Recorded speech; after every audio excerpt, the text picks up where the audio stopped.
Hello, I've completed my yawn. Welcome to the non-yawning session 15 of the Timetwist. Sorry, we already lost. You just gotta say the word and then I'll yawn. New campaign. Start over. Peace out with Timetwist. Reset, guys. We're gonna go back in time. That happens in session 30. Anyway, who would like to recap? I can. A stream sounds good. Okay. So, previously, we completed our business in Sunflag and made our way back to Valandria. Very convenient time skip. Pseudo-fast travel, maybe even. When we got there, though, we found that the town was mostly deserted. There were few people peeking out of windows, crossing the street, but just kind of a ghost town. And we approached a woman who complained about how her arm was hurting. And then she complained about it again, using the exact same wording over and over. And she ended up becoming violent. So we, figuring that something was wrong, we went to the Temple of Shantea, where Garrick was last known to be, figuring this had something to do with him, directly or indirectly, and found a horde of people, much like the first person we encountered, complaining about aches and pains of all kinds and trying to break in. We tried to lure them away so we could slip in, and they became aggressive as well. We tried to, contain them or something without harming them, to very limited effect. Though Cashmere did manage to break in through a window. And about where we left off. Very much, yeah. Excellent, thank you. And Crim and Turner got a new book. That happened earlier on in the session. I was back in Sunflag. Oh, yeah. Yeah. Okay. Crash, the window shatters. Cashmere, you've just broken a window and entered. Heads are turned. You see a whole crowd in here, some furniture against the other side of the blocked doors that you'd all been previously trying to get in through. Party outside still contending with the definitely not zombies. There's that illusory door on the mostly broken door on the right, bottom right. I think we should do a bit of sort of soft initiative here, but it depends on what you guys do. Let's say there's still a few seconds left of your turn, Cashmere. All eyes are on you, at least the ones that have line of sight. Any questions about the situation? Not at the moment. I was just gonna have Cashmere jump in and dust himself off and casually say, "Oh, you're all doing well for yourselves, but my friends are outside, so I'm gonna go help them out now." Mm-hmm. I don't know how much movement he has left, but he'll move to the towards the doors there. He's a monk. He's got it. Yeah. What does it look like he's intending to do once he reaches this blockade? He'll stop for a second, take a moment to think, and then he'll turn back around to the townspeople waiting behind him. Well, are you gonna help? We gotta get them out of there. They're dying out there. Come on. And like a spell is broken, uplifted Wren and Fox and Mole just kind of scramble forward now that this stranger has entered, indignant, and start trying to unblock things. The sounds of things being moved you would hear from outside, even over the moans of aches and pains. Okay. Cool. But it's not instant. Turner, what do you do? Okay. Turner will just kind of yell to the others, "Cashmere got in through a window. I'm gonna see if I can help." And then he will fly in there. And You mentioned before, Tao, that like, did the glass here seem to be kind of like repairing itself or something like that? It had looked like it had many healed cracks through it, but it was intact and healthy until Cashmere broke through it again. Okay, so it was likely them probably fixing it over and over. Okay, well, he'll kind of like come inside, and then you'll have to move me in, Tal. He'll see about like potentially trying to mend it back together himself once the others have found their way inside. There's a cry of, "Oh, a flying stopped!" And then, "Oh, you idiot! He's fine." That's about what Turner's doing. I think he's also got like a few duplicates of himself flying around him for the next minute. There's gonna be 2 more alarmed cries and 2 more. No, you idiot! They're fine. Wait, am I drunk or did someone hit me in the head? How many turns am I holding up? Anyway, past turn. That's Turner. Okay. With Wade and Alex both on him as a mount, Crim will leap up. Wait, he starts his turn in their midst. What is that? What am I doing? I was gonna say to do a strength saving throw or else be overwhelmed. And then Operator Blast. Hey, you're good at those. Save. Yeah, I'm very good at those. And don't forget it's D4 plus 1. Right. Whoops, I hit refresh button. Good job. Hang on, I'm double checking my strength save. Yeah, that makes sense. Okay. That's a lot. 24. Critical success, Mr. Pathfinder. And nothing happens to you. You are holding your own. Okay. With that, Crim will fly up and away. He'll take a standing leap to get some height and then fly over. Remember, you have a jump on you. You can jump 30 feet by spending 15 feet of movement. That makes things significantly easier as he jumps like 10 feet up and 20 feet forward for 15 feet of movement. And then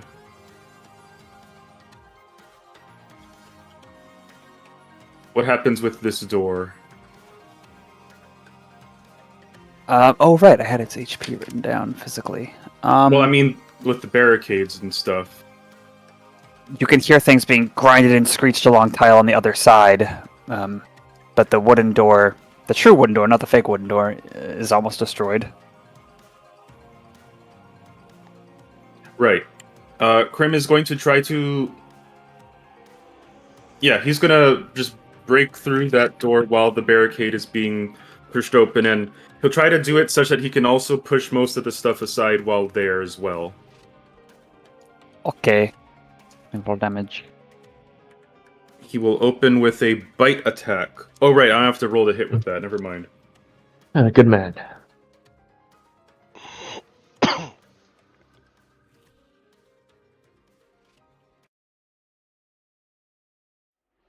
$12 bites damage.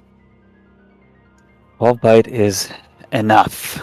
Finally rip free the last of it and the panels fall apart. Okay. Crim will squeeze through with his remaining movement. That jump actually really meaningfully helped. Can he push aside the barricades with his remaining movement? You can make an athletics check to see if you can. 1 sec. Your second Athletics strength-based check. roll this turn. I imagine it's strength-based. Pays to have Yeah, a strong definitely person in the case. party. Less doesn't apply to this, right? It does not. Right. I thought so. That is fine. Attack rolls and saving throws. Yeah, dirty 20. Okay. Then you have met the higher DC. Yes, with one almighty push, things are blasted apart. People gasp. One person is knocked over, kind of harmlessly, who was reaching to help, as a large dragon barrels through. Hello. You have to move me 10 feet up. And I think the others as well, yeah. Yeah. Helped. You also And probably then- could have opened the door. With his object interaction, Crim will grab the nearest flat table and just place it where the door used to be and press his body against it. That is now the door. Okay. Solid turn. I think that is meriting a point of resolve. Yay. Good job. Pass turn. That is actually all I can do. I exhausted like every single thing I possibly. No, bonus action. Watch. Is there a way to like observe and or study how effectively these things can probably get through the table now that he has barricaded it with it and his body? You would think mechanically it would be like a contested strength athletics, however that works. But yeah, be your competency against theirs. All right, my +9 against whatever the fuck they're doing. Understood. Pass turn. But yeah, each of them gets like to make their own roll, so you gotta Oh, like God. you gotta beat like 200 contested athletic saves. Oh, Or that's checks. only 20 nat 20s. That's fine. You got this. 10 nat 20s. Okay. Alex's turn. I guess I will go ahead and hop off. I'm kind of looking around and seeing if everything seems at least somewhat secure. As in, is there an obvious way for them to get in? I mean, there's Well, the there is a window. broken window. Oh yeah, roll perception, please, or investigation. I think in this case. Definitely rather go with perception.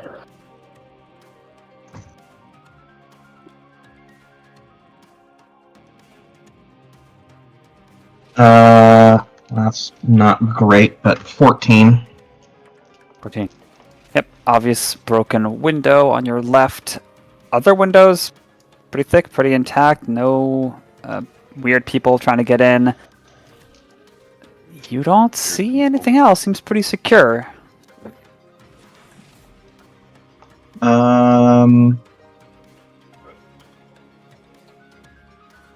Okay.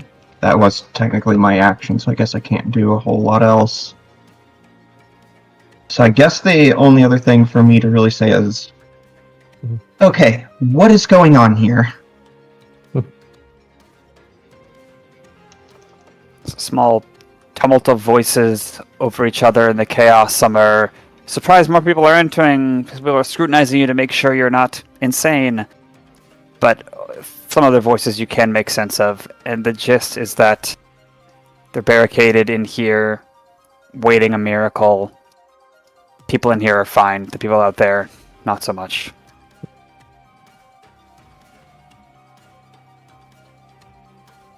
Where's Garrick? Some of the responses you hear are, "Gone! Coward, fool! Wish he was here, but he's not." Any idea where he went? They would start to reply, but enough time has elapsed that I think a turn would have to pass. Okay. Alright, my turn. Alright. Wade will step off of Crim, clear his throat, and just like stand up straight and just try and project a presence to the crowd. Thank you for letting us stay. That's all the unaffected we have with us.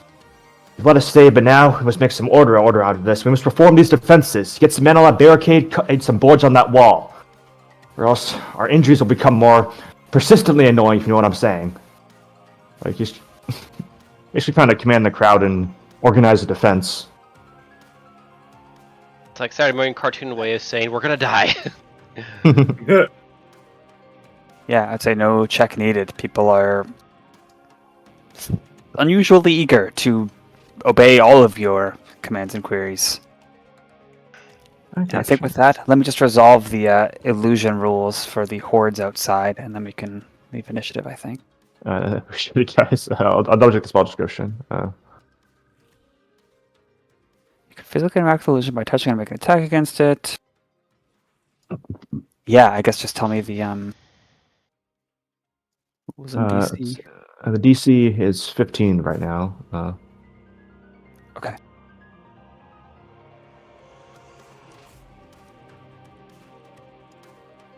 For both of them, I got the same result. It's going to be a 11. Haha! They're very unintelligent hordes. So who would have thunk? They start bashing. Crim, you're getting knocked back, shoved again, but people are soon piling in with extra objects to bolster again what you knocked aside. And they don't seem to be the wiser that this is something they should push through rather than trying to batter down. We just hear like the sound of like Minecraft when the zombies try to like bang against the door. Okay. What's it? Yeah, Crim's kind of just... He keeps steady there, like, even after it seems safe, he stays there for the time being. He knows he said things, but he's hoping that everyone forgets and they can just focus on the important stuff with the people who are good at talking. So for the time being, Crim will be back up for the barricades. Okay. Well, entering this place and getting a look around, it looks different than the last time you were in here. That scythe crossed with a pitchfork is back above the pulpit, sort of iconography of this place. Those shelves of plants look a little less healthy, but those teardrops, the symbol of Talona, and some other changes are gone. And of course, the pews, furniture, lots of doors are open, things are rearranged. This is a place of shelter, not worship, at a glance at least, at first. People are obeying you, Wade, helping to get those boards ready. There's a bucket of nails, hammer. It seems like it's been jury-rigged rather than meant initially as a hammer. And a couple of people start doing some cantrips where you had broken in, Cashmere, where you're kind of hovering around Turner, levitating these glass shards into the air. And one of them casts a spell that you would recognize as Mending, slowly piecemeal, like shifting them in place, and it's like a jigsaw puzzle being put together in rapid speed. Yeah. Basically kind of what Turner was looking to do as well, is just to try to get some of these barricades fixed, and after the window's done, he would, if he can, move over to try to help with some of the broken door now. Good man. All right. What has become of this place? This town?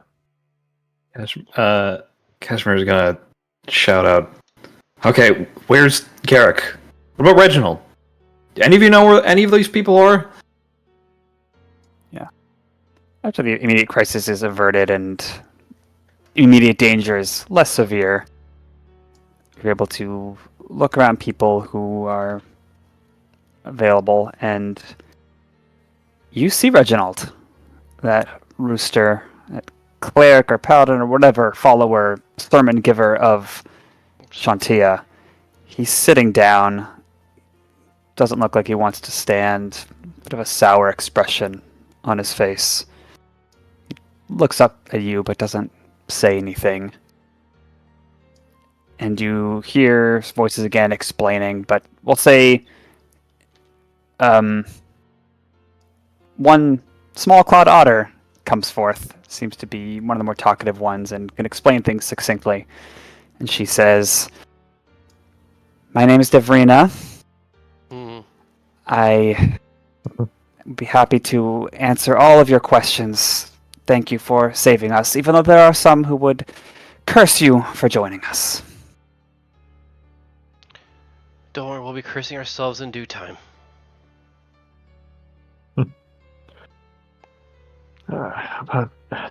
Appreciate your assistance. Lend credit to your name. So, we just arrived here. We need to decipher some sort of pattern for how this happened. Were any of you given Garrick's blessing, his power, in the time that's passed? And one quick side note, based on the comment you said, anyone, including all of your characters, who does not live under a rock would know in this world that many river otters in this world are named after Devron, Devon the Uniter, that historical figure who spearheaded the creation of Syndia and development of Karifi and all that. It's kind of like how in our world we have a lot of Jesus, or maybe a lot of Daenerys after people loved Game of Thrones. There's a lot of variations sure of about the Devon. Mhm. Yeah. So that's the dev whatever situation. Anyway. No, none of us have been stopped, as we call it. And we think that all of them, as many nods, probably have been. Let's see. Where is he then? Where did he go? Would we recognize any of these people as being part of? Sorry, I'm always going to be terrible with names, but like the evil god lady church. I don't know if it's still Kelowna? Do we recognize them as the like the clerics or the people from that church, or are these all the one that were originally in the town? There hadn't yet been a place of worship for Talon in the town last time you were here. It was So still if you're- being built, I believe. Yeah. If you're looking for symbols or gestures, people do that, but associated with Talona, no, you don't see any. Well, I don't mean any like iconography or anything like that. I mean the people who were there, like basically Garrick's like caretakers or watchers or helpers, whatever you want to call them. Do you recognize any of the people there? Yeah. There is an uplifted Martin woman who had been someone, not like the main person, hand on his shoulder situation, but those in contention when Reginald caused the scene. Okay. So this is when they managed to work together when they're cowering inside the church. Why don't I start from the beginning? You look like you could make some changes. You deserve to hear it all, right? Right. And she will start telling you that the transformation of the stopped was gradual. It started many days ago with people who had taken that blessing being distracted. They started complaining a little bit of their aches and pains. They started getting restless. She says the sort of restlessness you feel if you kind of prick your finger with a sewing needle or stub your toe. You kind of want to walk it off. It's not a big deal. But for them, it only grew. It was like they were so distracted and consumed by the pain, they became fixated by it. First, they were able to redirect them, like, okay, come on home. Okay, maybe go back to your job. You could talk with them. Like the early days, it was okay. But it got worse. They tried to heal them. It didn't work. They wouldn't sit still. The people started feeling unsafe. They came together. They started sleeping in the church where they felt safest. And next, the incidents started. The stopped started scaring. The stopped began scaring or hurting the rest of us. People didn't want to leave the church anymore. And then by the time there were plans made to really get help, it was too late. They would just mob you if you tried to leave. And as for Garrick, yeah, he tried to reverse it, obviously, once. Or at least he said he was trying. And things got heated in a variety of ways, and he vanished overnight. And again, there's echoes. Idiot! Coward! Total moron! Or he was trying! No, he wasn't! Shut up! Alright. Does anybody have any ideas of where he might have gone to? Where was he from originally? Maybe he went back to somewhere he would consider home?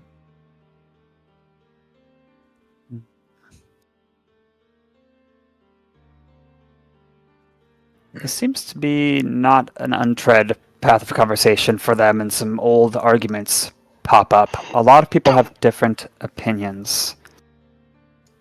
A couple even look to you and have the audacity to say, maybe you could find Garrick, that would be nice. We got a few leads, but we don't really know where he is. One person pipes up, hey, Garrick is around, he's been coming in every now and then. I swear it's true, I've seen him for supplies, and then he steals off into the wilderness. I think he's already been in a couple times. One person shuts him down like, no, that was Ralor, the butcher, at 2 a.m. Who knows what you saw? And there's other such, like, clues that are in contention. Turner would clarify this is like all during the attacks, quote unquote. Like when the village was basically overrun by these guys, where they seen him. The overrunning began a few days ago, but it's been kind of a steady worsening. Once the really violence started, he left, and they say he's come back since then, very recently, last couple, or 2 days in the last few days. Okay. Then Turner would ask, do they perhaps see which direction he might have gone off to when they say the wilderness? A lot of people are saying northwest. Some people are saying southeast. One person's like, well, he's a tilapia, he's a fish. He would probably go to the river, right?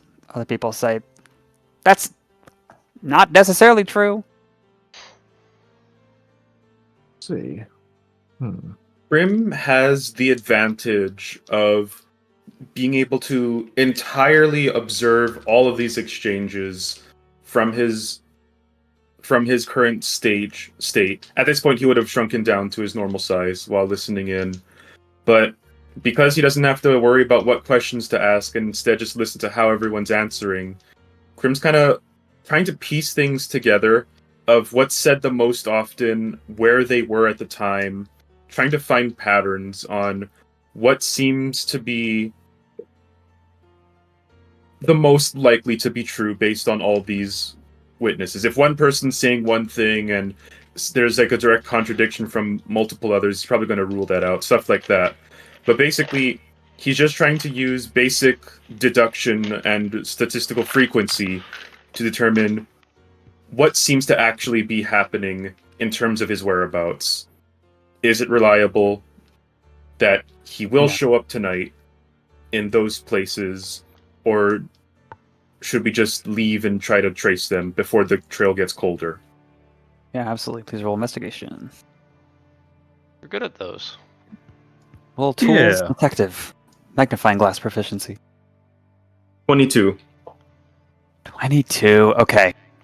That is enough to determine that you see credence in the arguments that he just restocked last night, and a lot of people are saying they saw someone new in the shadows in the rain.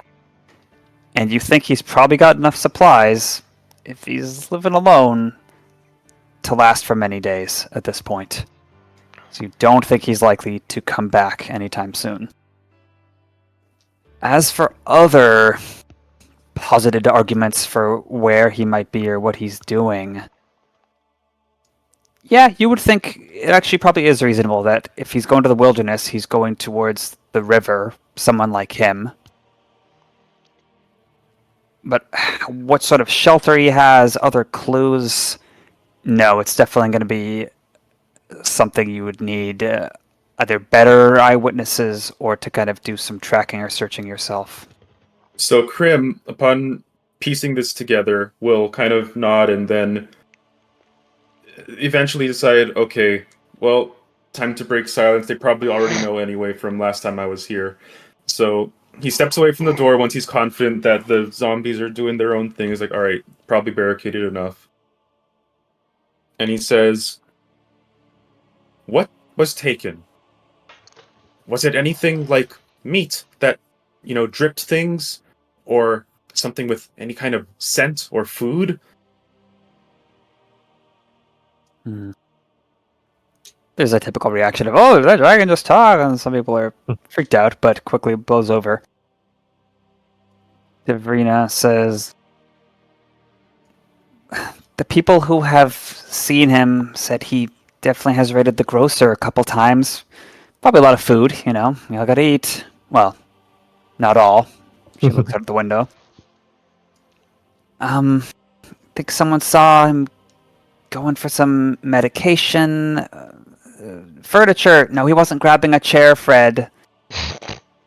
The only consensus you can really get is food. Crim scans the crowd. He knows species. Who has a very good sense of smell in the crowd? There's a lot of mammals here that go by smell. There's a fox guy. Looks like he's about 40. getting some whiter hairs. Crim will ask if we could track him down. I don't know if anyone in our crew has super good sense of smell, but if we track someone who's strong and can probably take a few hits, just in case, maybe they could help us follow this trail of food, because that's pretty obvious going through the forest. And also, he's a fish. They're a little smelly. So maybe we could track him that way, and you won't have to get in any fights. Just help us track, and then maybe we could find a way to resolve this by finding him. What do you guys think? He looks at the others. Did that dragon just talk? I Just think throw him under the bus. Get him! Sorry, Eagle. That's an ideal plan. If I had another day, I could prepare a spell to locate any of the objects that he'd have on him. With the descriptions we have, that'll make it a lot easier. Raise his hand. I can do that, but I would need something more specific than just food. Well, something Garrick always had on him. We've seen him.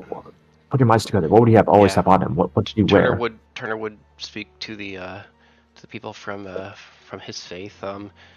Did he tend to stick with the same garb? Did he have anything that he kept on him at all times? Any trinkets or? Yes. A goat of Talona. He had a bracelet he favored, and that silly, dorky tunic. Blue with a purple pinstripes. I don't know who told him to wear that. Are the other religious nuts with him, or are they still around? I think some of them were literally talking to some of them. Are we? Yeah, maybe It's a Cashmere little, doesn't even know Roll for that. initiative. Cashmere doesn't even know that. It's a little like and in regards to the fish naturally smelly comment from Crim, and then this next. But this will work with you. It's a time of crisis. A little insulting is okay. Crim didn't mean it as an insult. He meant it as, like, a fact. That'll make it better. So he's alone then? Is what you're saying? We think so. Yes. He has 8 charisma, it's fine. I mean, he's a coward. Of course, he'd be alone. Anyone who was with him who saw the reason of what he did would run him through. That doesn't make any sense. He was really indecisive last time. I think that lends. And then he'd come back for credence to food. Well, a man has to eat. If he's not able to survive on his own, he's probably not fishing for himself. Well, from what I remember, didn't we kind of deduce that certain powers like these, if used too much, would make you more eager to use them? So, if he seemed indecisive before, it's been a while, he probably became decisive. I hope it doesn't come to that. Wonder if he could use the power on himself. Wouldn't need to eat, would he? So he didn't actually come in here, just into town, right? Right, Sister Verena. That's all fine and good, but we need to find a way out. Yeah. As we could break through the windows again. Okay, we could. We could- Well, we're on the inside now. We can probably just unlock them. Fair enough. Looking at the windows, actually, they don't seem to be able to be opened and closed or slid. They're kind of like stained glass, but ordinary. They're just built into the wall. Is there a way spoke to get to the roof? Well, a good breakthrough. Okay, do you have any doors or other exits that would not require having to fix them and potentially get overrun? Any secret passageways? You gotta have at least one of those. A lot of eyes turn to Reginald, who stands at last. He looks shadowed. Before he was so vociferous and righteous. Now he looks more like an apocalypse survivor. And he says, "No. There are no secret passages under Chantia's guidance. All is in the open to grow in sunlight and healthy air. I propose we make some distraction at the front and break through the glass at the back, where the sermons are given. That is just dangerous. Just what if a fire happened? Well, I think most of the time going out the front doors would be a pretty simple and straightforward affair. Well, not if the roof collapsed and caves in. I'm How done. often does that happen? Anyway, yeah, I Often think does- that's probably the best plan. Baroness Olgila, village council, missing, probably holed up in their homes, or fled. Good for them. There are no formal decision makers or spiritual leaders in practice here at the moment. Your decisions are your own. Fair enough. I mean, what about you? Maybe we'll give him space, like he's cursed even more than the stopped. Well, early on, they opened the jails when we realized how dire things were. I've not yet been judged based on my actions. I'm in a strange limbo. My faith is in question, but my obligation is to the town first. Besides, my brother chose to undergo the process. Claimed his ankle had been aching worse and worse despite his morning exercises, and I wonder if he was trying to prove a point. I wish to resolve things. I wish to come with you. That's ironic. This suffering has exonerated your concerns. Quite possibly even your actions back then.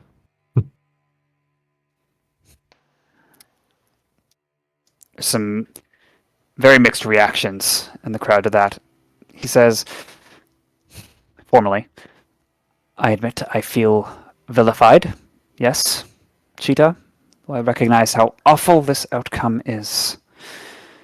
And I could do with a bit of repentance, even so. You can come. I'm okay with you coming with us, but there's a condition.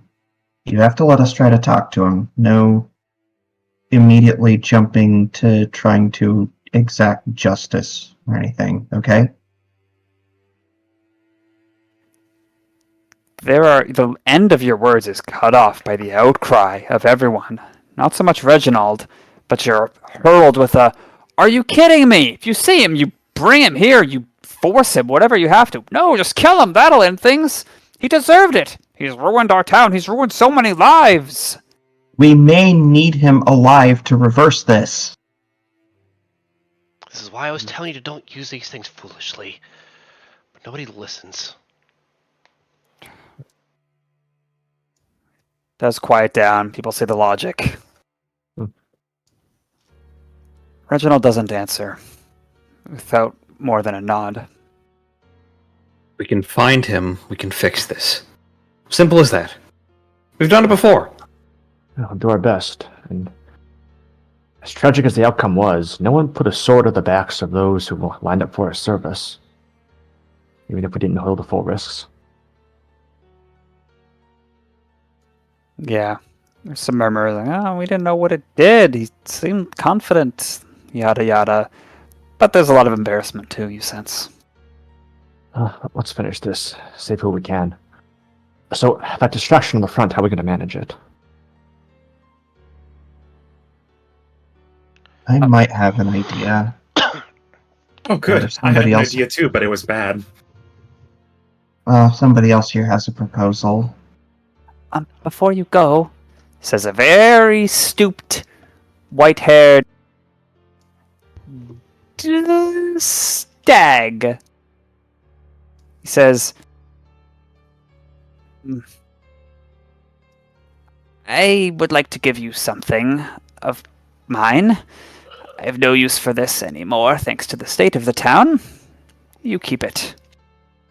He takes from his satchel, looks like a medic bag or like a physician's bag who goes door to door, and he searches through it for a bit with some metallic cluttered sounds and pulls out a scalpel. He expertly flips it over in 2 fingers and proffers it towards you guys. Take it. We don't need surgery yet. What's it for? It's called the Surgeon's Keen Scalpel. It's magically enchanted. It cuts a little better, and guides towards where you're trying to make the incision a little better.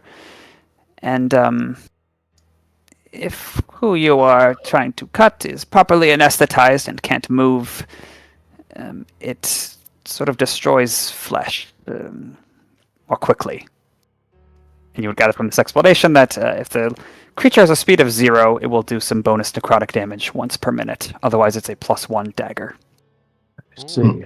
Cashmere gives him a like almost horrified look. What are you expecting us to? Never mind. Thank you. We'll be back. Before we go, if those doors will hold, and Garrick isn't going anywhere, we could take 20 winks, rest up a bit before we head out. What time of day is it, and how depleted are people? Growing cloudy outside. Maybe rain will happen later. I think it's afternoon. Yeah, I'm a little over half HP. At the very least, we can do a Missing- short rest. I'm missing 10. Yeah. I fortunately, I didn't take any damage, and I only lost 2 spell slots, so I'm in a position to keep going. But if other people need to rest, then that's perfectly fine.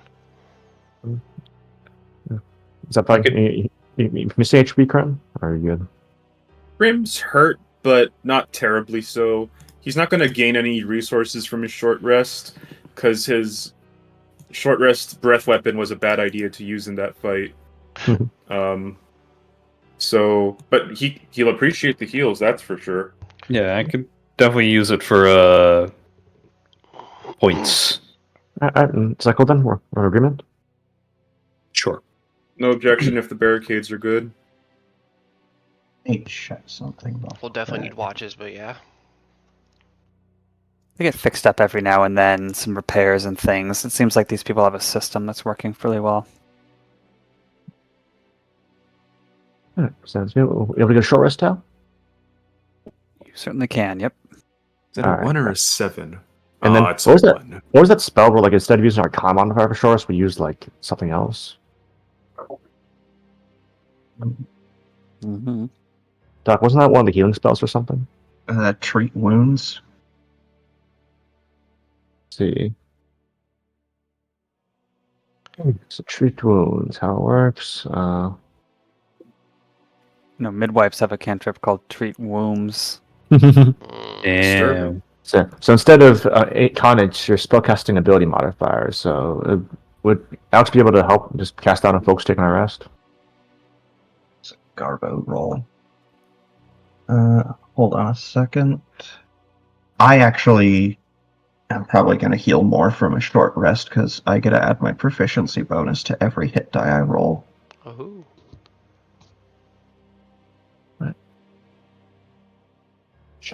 Alright, I shall begin. Oh, Interesting cantrip. thank you. Alright, thank you all for your patience as we roll our die. Oh, and go ahead and use some of our supplies. Cook up a bit of food for us. Everybody gets to heal an extra 1d8 HP. D8. Wowie. So I healed 6 plus. That's 1d8. And Crim's at full health. Yay! Yeah, as am I. Nice. Then, Wade will go around checking everyone's equipment, make sure we're all good. Ready to fight another day, as you all get 8 temp HP. Ooh. Oh my goodness. And Doc Bugle's asking, do you have treat wounds? Are you going to cast that on people? Do I have it prepared currently? I do, in fact, have it prepared. I can use it if somebody would like. Gotcha. I'm not going to use it on myself because. Yeah, no. Wade's got 2 comps, so he'd appreciate it. That's all right. Okay. Yeah, I'll cast it on you as needed, and Awesome. Or- Only use 3. hit dice, you can add a +4 in place of your Constitution modifier. Awesome. So yeah, I'm back to full now. Although, if you do that for all of them, you will not. I don't believe you will regain the extra 1d8 from Chef. Yeah, gotcha. That sounds good. He's up 2 then. And yep, and he'll be back to full. Then awesome. Snap. All good. Does Cashmere wear footwear? Well, according to his art, no. He just has the footsies, Perfect. The beans. the beans. The beans, calloused for kicking and walking. In that case, during your rest, a wildcat woman looks really spry for her fairly advanced age. Approaches you and kind of compliments the way you broke in and said she's watched how you move. She says, "Wanted to give you a little extra something for apparently not simply slaughtering everyone outside. These are things I used to use. I think they'd work better on you if you're willing." And she is in the process of taking off some pretty airy sandals. She dangles in front of your nose. Cashmere hold up a hand first. Hold on. I don't usually wear shoes. What's the benefit? Nothing. They look cool. Don't you want cool stuff? Man, I bet like if we killed them, Tower helps some NPCs say like a very obvious indicator of like, oh, if only you'd save the ones outside instead of killing them. Well, As long like as the you text hold. the text is highlighted. Well, you see, as long as you hold the R button, you can run over liquids. Oh, that'd be a really cool item, though. Hang on. Let's find out. Tell me, do you know how action economy works? Sorry. No, she explains that those who are disciplined and have a good sense of their body might be able to tap into the magic here. And during her explanation, you would get that these are magic sandals. She calls them the sandals of the unseen step. And this is how they work.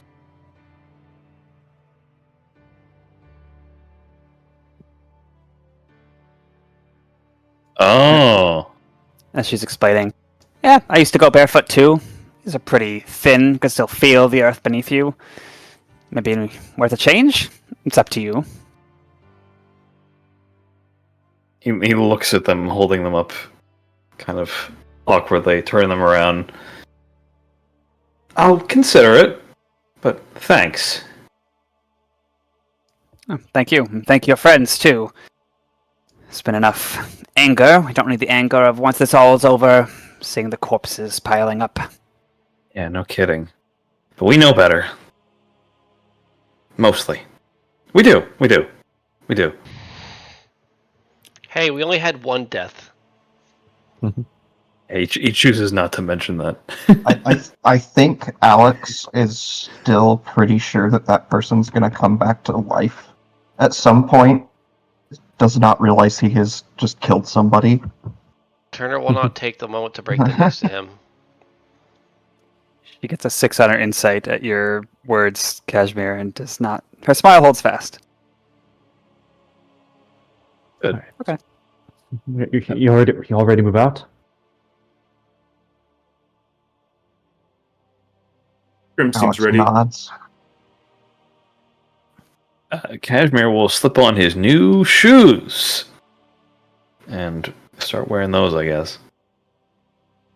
Okay. You guess. It's our first attunement item, isn't it? Yes, it is. Let me pull up the magic item stock. I don't believe there are any real changes to how attunement works. Well, I don't remember how it normally works. Usually you just have to You need like, to have it within an hour. Yeah, basically during a short rest, you can attune to it. I thought when I was reviewing it that there was some clause. It's like, oh no, you can't do that. Yeah. It can be done in a short or long rest, but you can't use it to learn the item's properties during that same time. Interesting. Yeah, but if she I mean, it was explained, so that yeah, that if she worked. Yeah. told him what it does. If need be, Turner can also just spend 11 minutes to identify it. And during that short rest, Cashmere, with the explanation, you do the unusual but very well-known process of attunement, where by wearing it, kind of getting a feel for them, maybe walking in them, some practice kicks, whatever, slowly this connection forms between you and the item and you, and you can engage its magic as needed. Neat. Turner's just kind of like fascinated watching it, like wondering, how do those stay on? This Stratus sandals. Hey, you try keep on flip flops while you're doing like little kick while you're kicking things. Well, you see, that's when it becomes a ranged weapon, you see. That works. Oh, and last thing during this short rest, since there's time, because you're resting here, there would be some people who would, seemingly driven by guilt and some of the comments that you had made, Wade, and I think you as well, Alex, like, hey, we never saw how this blessing could be a negative thing. People didn't feel bad initially for days. People didn't feel hungry or thirsty. Like, it really seemed like a divine blessing. So, can't blame us too much, they say. I probably would have done the same thing. I understand too. I hope. Yerk seemed a good man. I hope he still is. And Turner, remember. Yeah. Oh, I can't think of any time in history where the gods have made things that easy. Reginald clears his throat right behind you. Yes, I'm ready when you are. I am your servant in this. Lead on. How fast does he look? Average? Okay, Crim will approach. You can probably take a ride on me while we get away from the crazy parts, if you want. I can fly a little bit, kind of. Same, but I will accept your offering. What Keeps on top of you. was Doc / Alex's idea for distracting these guys? I don't think we ever heard that earlier. Oh, I was going to cast Summon Fae and use the summoned creature to act as a distraction. I would kind of rather keep my rank 3 spell slot. Yeah. Crim can act as the distraction for a little bit, because he's pretty fast now. He also pulls out a whistle. I have this, if somebody wants to try to make use of it. Oh, well, don't mind if I do. Beat it to it, Tal. Yeah, Cashmere looks between Alex and Wade. Why do two of you have whistles now? This was my father's back in the war. I just thought it could be useful. I like that explanation better. Wow.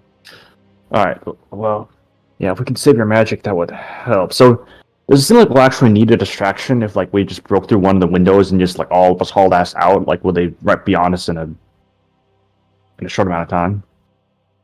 Well, now the crowd has dispersed a little bit. You might see individuals every now and then at the windows, zombie style, hitting on them. There could be some lurking out near those windows. Yeah, you might get into a little scuffle. A distraction would probably guarantee it, but you might get lucky or do some scouting. I don't know. Gotcha. Let's see. Alternatively, instead of the spell, I could just do some minor illusions, just like mimicking our voices all across the other side of the church. To try and draw some attention there. Another idea that I do have, this potentially does lead to danger on the not zombies parts, but like, are they maybe smart enough to like outright avoid any danger? Like if they see, let's just say, if they saw like a little cloud of daggers just kind of swarming underneath one of the windows, would they know not to walk into it?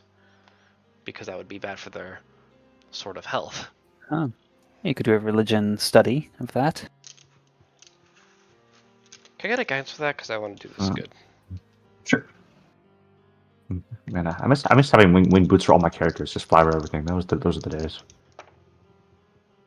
Okay, 12 plus 4 plus proficiency. My proficiency for religion is 7, 16, so 23. Imagine every time Turner like tilts his head like he's thinking. Alex is like Pavlovian, like, oh, guidance. What is your flavor for guidance? I don't think we really established one. Just kind of like tap you on the shoulder, and you kind of gain insight from the world itself. I see.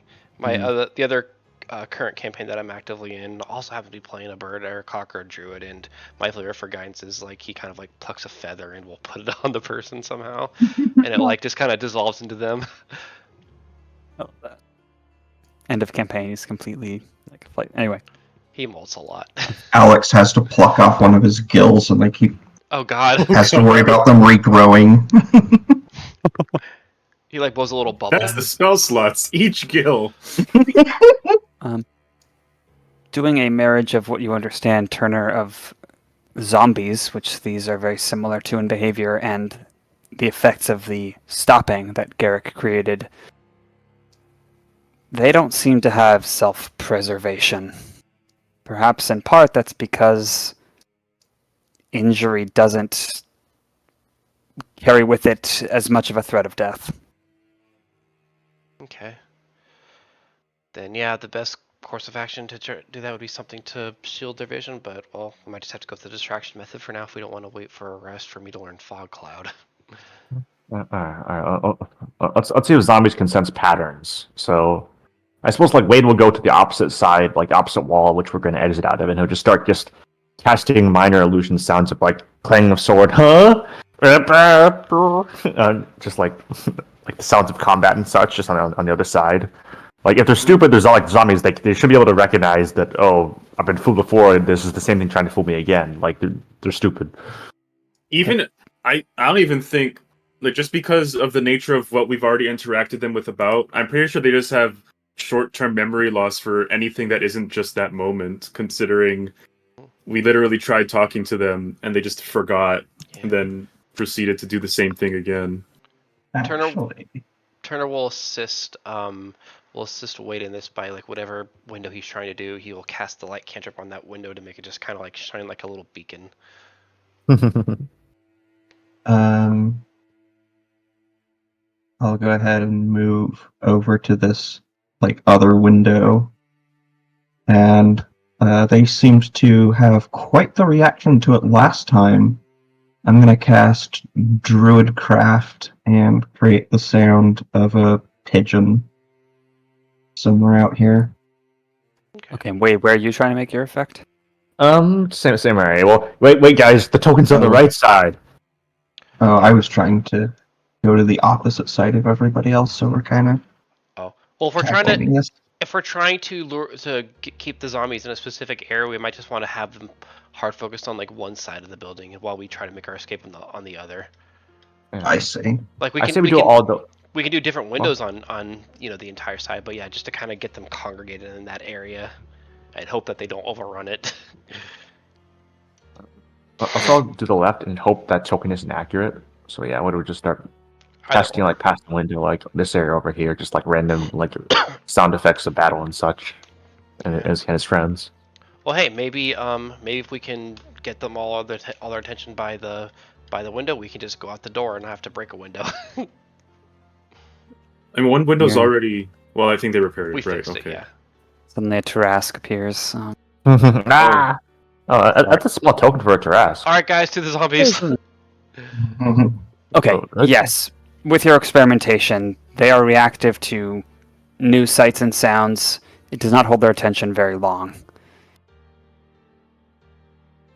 So if you were to coordinate one side and go out the other, well, we can see how that goes once you leave, but it seems like a good plan. Okay. And first to a zombie apocalypse, save the last magic stone for yourself. Well, Alright. Then yeah, why don't we hard focus on just where the token is, just for simplicity's sake. Yeah. I will shine this light here like a beacon, or on this window. okay.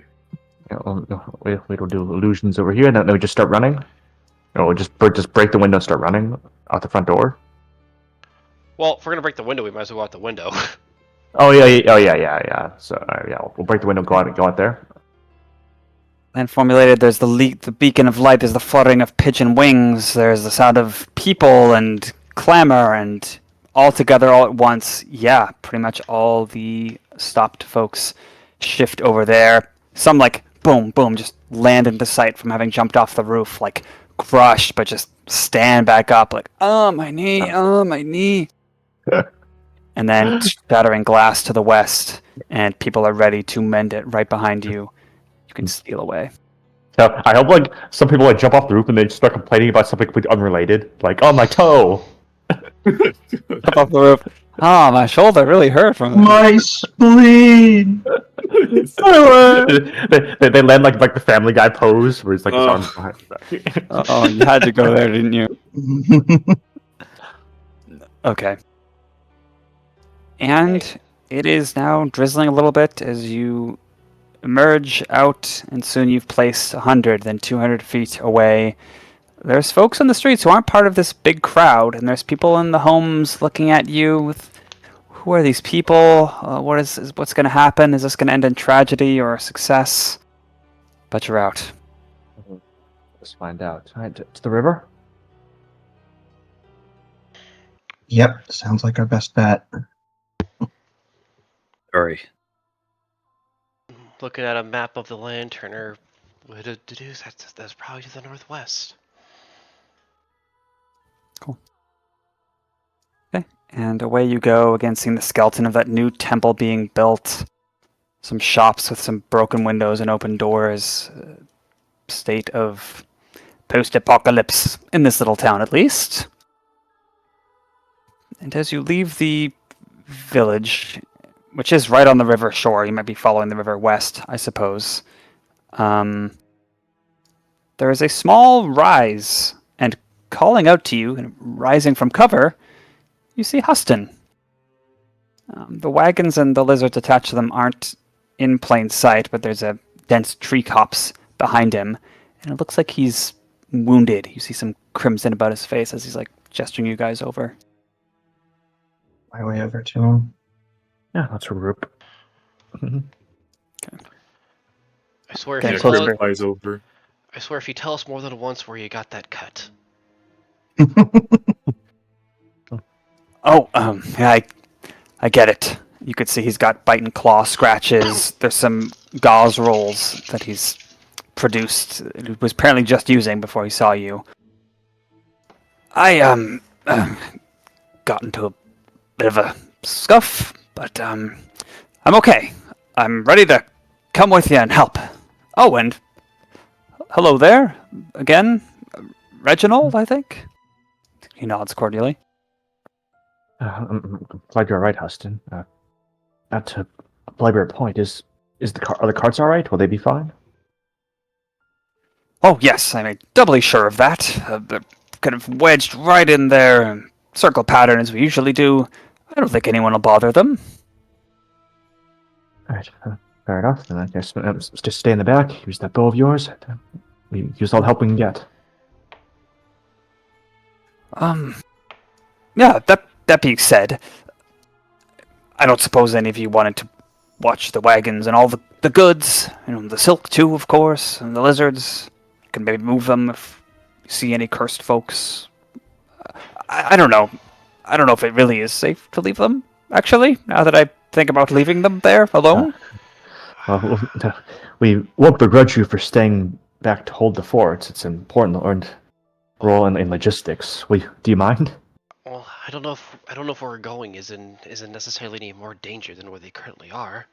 Would there be any harm in bringing the wagons with us? I guess other than making stealth less viable, but he kind of looks over to wait, is anybody wearing like medium or heavy armor currently? Kind of looks over to Alex. No. Alex is not wearing clankety. Oh, never mind. Armor, though. Oh, then I guess that's probably not a problem, but like, well.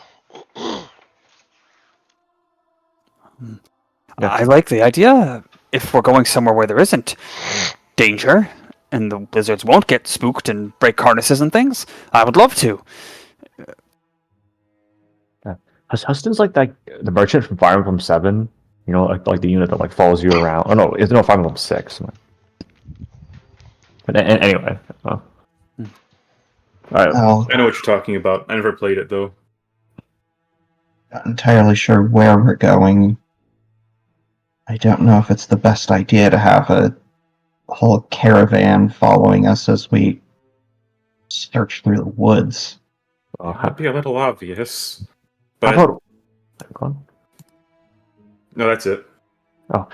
Let's go to the woods and just find an open clearing. Once I presume that'll be safer than town, and then you could hold the fort there while we search the rest of the riverbed.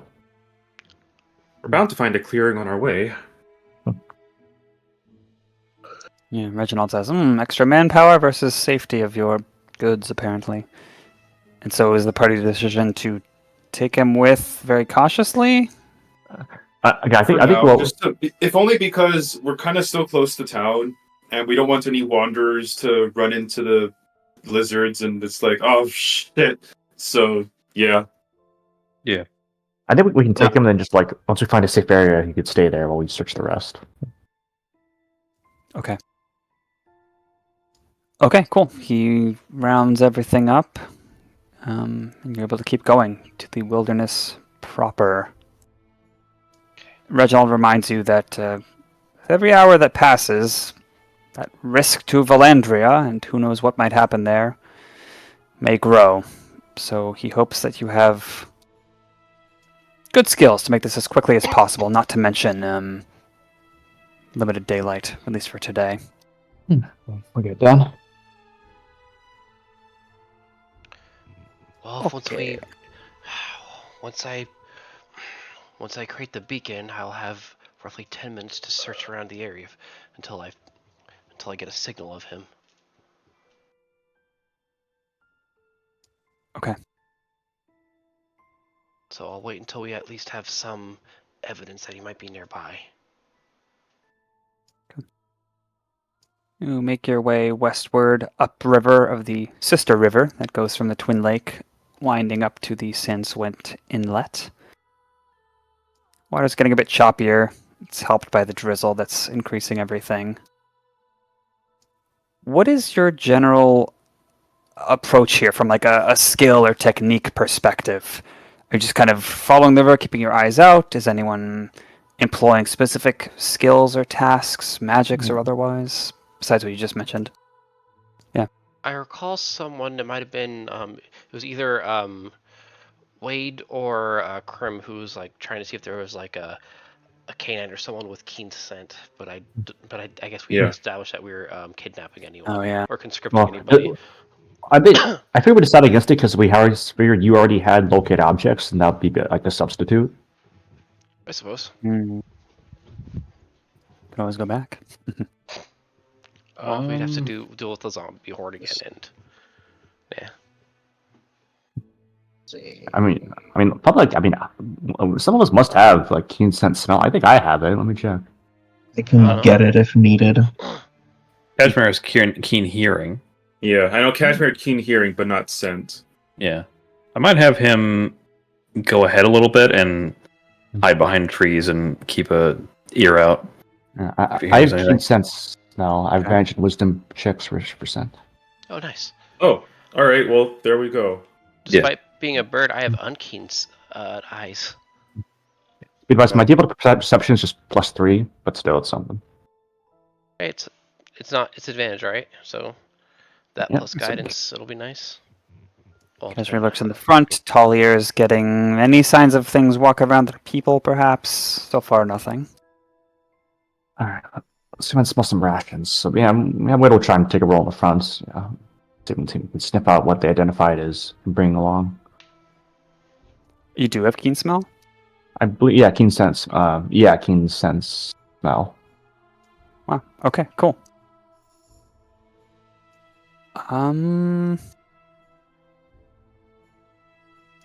Okay, yeah, if you're just trying to sniff out a smell of Garrick or even a fish, I'll say that is enough for you to roll Perception or let's go with. investigation or survival? I would think survival. This is a pretty tracking-based skill set. Well, shit, in that case, I'm bad. Well, Never mind. I mean, I think I can probably take care of this. I just need to think of what an appropriate form would be. Octopus. some type of a wolf. There really is. Well, not an animal that particularly fits this description super well. I will go ahead and use Wild Shape. I will take on the Scout form, and we are next to a river. So, yeah, here. So, actually, I think Alex will turn into something reminiscent of a feral salamander. I'm going to choose I get to choose a sense for keen senses. I will choose smell. And I have a swimming speed. Neat. Okay. That'd be useful when you're a river. I will go ahead and try to send him out. And I can stay in this form for 2.5 hours. Oh. Okay. I'm glad I have advantage, because that was Garbo. That's significantly better. That is a 26. In my Okay. head, I was thinking he's going to say 27. I was close. It sounds like you're mostly trying to catch chemicals, whatever, in the water. Kind of back and forth a little bit. Okay, you said 27? 26. 26. 26. Goodness. Okay. I rolled a 19. You definitely smell, coming down this river, the smell of fish. Whoa! Isn't that crazy? Whoa. But that is enough to identify even between sort of species and flavors of fish, and even distinguish uplifted, kind of the taint of civilization and mud and artificial clothes and maybe steel, whatever, amongst that. You smell, I think, an uplifted tilapia somewhere upriver, and the more you go, the more intense that detection becomes. Okay. He's up this way. Oh. And yes, I can talk in this form. Oh, nice. That is a huge quality of life improvement. Oh, I swear yeah. to God. I spent so long trying to figure out, like, if I get telepathy as a moon druid, I can, like, do this. And Useful. There's Reginald. Nod. And as you're going, I mean, this is going to be a little bit of a trek, it looks like. There's no obvious hovels or caves, just somewhat dense woods going down to the bank. Reginald will also look at you, Turner, and say, wonder if an eye in the sky might see something. No? Can you fly? I can only glide and flutter. Sir? Well, I can fly, yes, but my senses will not be quite as keen as the others. Otherwise, I've got glasses. They are corrective. That's... Well, I see. Alright then. Maybe not. When hits Turner, he just goes full Velma. My glasses! I can't see anything without my glasses. He grabs them. You can't see me now, can you? No, just kidding. Call me Reginald the Troll. Okay. Up you go. The rainfall gets heavier and heavier. There's even the crackle of thunder in the distance. Good thing you aren't tracking by sight, because that would be going south right now. the water is becoming some shallow rapids where it's entering the lake. And soon you are at that junction as light is growing dim. The bank is like curving upward, gaining an elevation, so it's becoming more like cliffs rather than land that's flush with the water level. The scent is pretty strong, so you sense that he's probably very close by as this is happening, Alex. And you could choose to either stay in the river and have others join you, or you join everyone else on the cliffs before there's this physical barrier. I think I'll join everybody up on the cliffs. Okay. Looking ahead, you would wager he's maybe most recently been amongst those rocks that are forming some of these river rapids and crossings. Yeah, I kind of feel like if I try to stay in the river much longer, I'm going to get washed away myself. Long. And I think because it was early afternoon and this going a good ways west into the wilderness, the magic that keeps you in this form would be expiring. It's maybe like 3 or 4 hours of a walk. All right. Do you think Shall we we're... make our presence? Go ahead. Sorry, go on. You- Shall we make our presence known? Well, we might want to make sure he is in the area first. Maybe I'll go back that way a little. Huston? The Scarrick is... Yeah, it's Huston.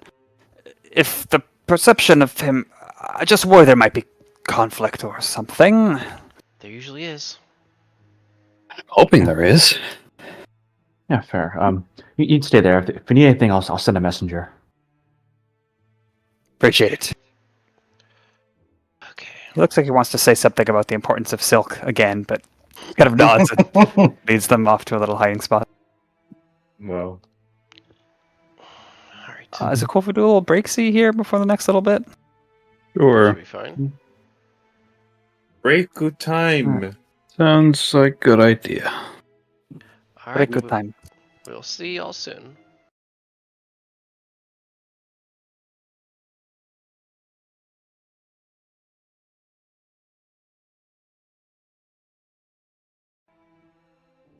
Okay, welcome back.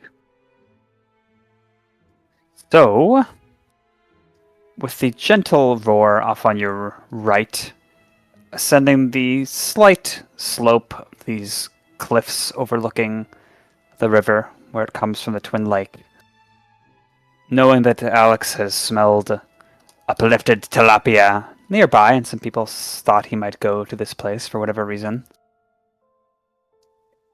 Reginald breaks his somewhat silence, addressing you all that Huston's gone off to safety. So, you say that you wish to bring him back to town to try and fix this. I respect that. That is my hope as well. You know he's not going to want to come back. He fled. How do you plan to deal with that? We need to understand the situation better first. If we can instill faith in him that we're wanting to help, and that if we have a better chance with our assistance, perhaps he'd be willing to help undo some of this damage. I'm not opposed to using force to bring back if it comes to that, but only as a last resort. We do not want to do any permanent harm to him. However, that would be just as reckless as everything he's been doing. We don't even know at this point if he has any idea how this happened or anything. I think we need to take a step back and figure out what he knows about the situation before anything else. Or if his mind is even there now. He can be a completely different person. Sure, from what we sure. know. Very sympathetic and logical approach. I'm here but to follow. But keep in mind, remember how obedient he was. Remember, he is a man of religious following. Sometimes bit of fear of the divine, a bit of intimidation, a bit of threat of retribution can be more effective than gently approaching a stray animal offering food, something like that. You understand? We'll I like- keep that on the table, but let's not open up with that. It's a good tool to have. I like in- food. It is a good tool to have. I imagine you've put the fear of God into many. I suppose I have. Chantea is not a wrathful deity. But I should stop referring to her as if I fully understand. Because I don't. I've been humbled by these events. Anyway, as you wish. Sure, as you wish. But do not forget that we are dealing with the author of this tragedy. You weren't here to see it unfold these weeks, the suffering we've endured.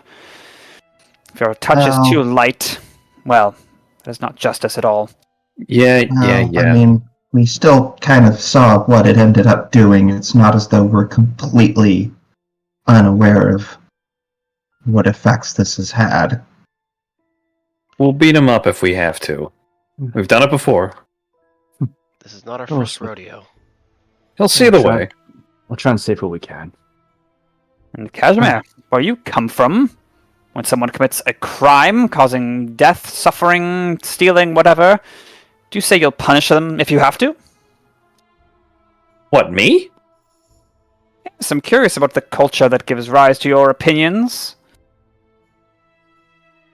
Well, if you're asking me, then no. Because obviously they have a reason for it.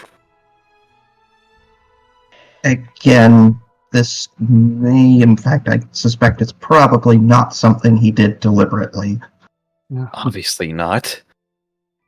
No, where I'm from, we all make mistakes, even the best leaders.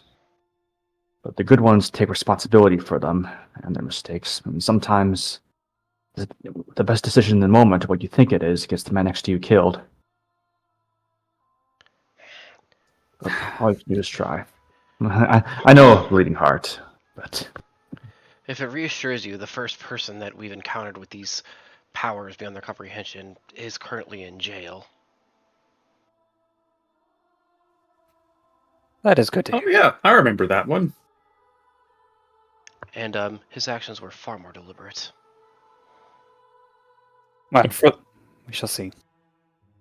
and for the record, lawbreakers get away with this all the time.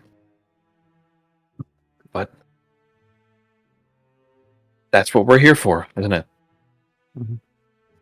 I hope so. Also, were you by chance a tear worshiper in a past life? Chantea through and through. I've said my piece, I'll shut my beak. Now I know my kind as well can fall into some feral habits.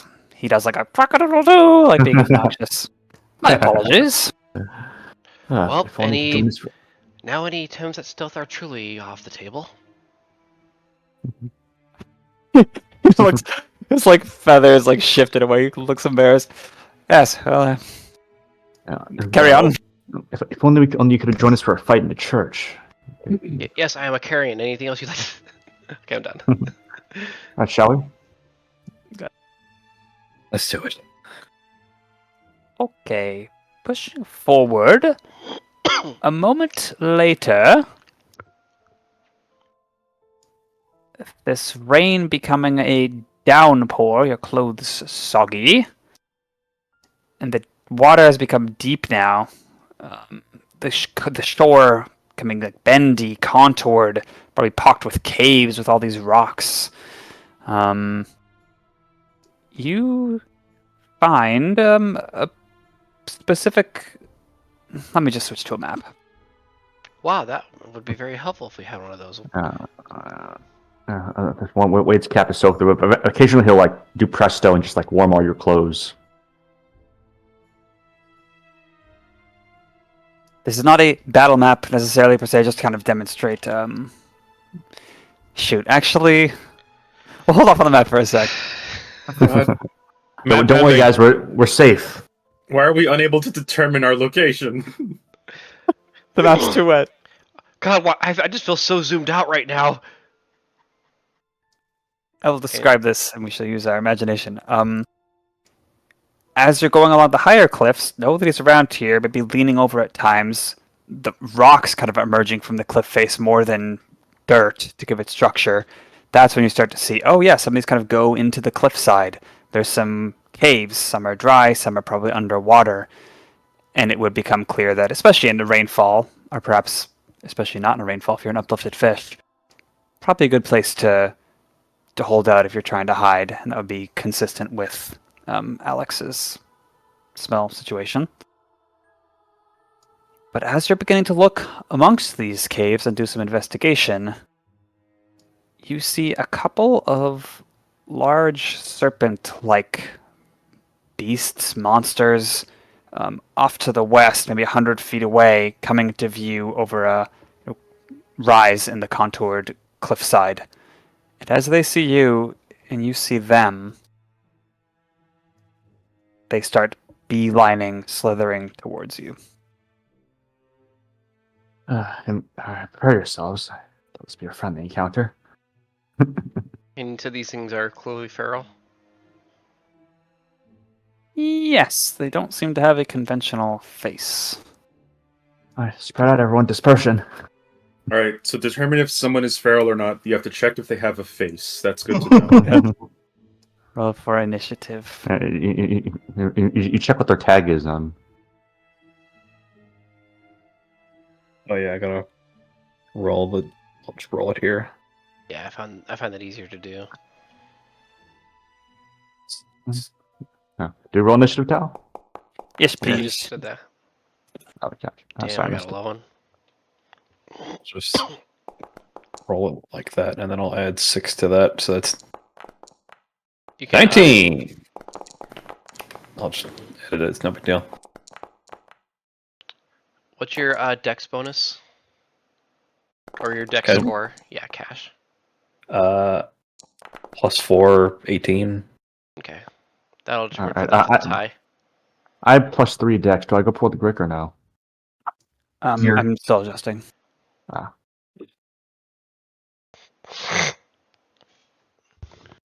Well,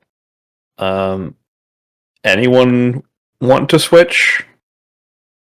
Traditionally speaking, Crim is best to take out front because that'll, attract attention, and he's the tank. Yeah, or I can get going and fill up another bless at the start of the round if you guys want. They're pretty far away. We're probably fine for this turn. Up to you. Alright, I'll let Crim do it if he wants to. Okay. No, you can. No, you can, Wade, because More time to set the up. bless while is we always wait. good to open with. Yeah, if that's what you want to do, at least. Okay, sounds good. Okay. Your new initiative is 19. Cashmere's will be 10. Yeah, much appreciated. Cool. A word about this map. This is a confusing map, I know. So, south side is the raised cliffs. North side is the river. There's the cliffs are sort of concave, or whatever the word might be, where it would be very difficult to kind of climb back up after descending from them into the river if you were to do that. There's a 10-foot drop, and some rocks and stuff, but it's pretty deep here.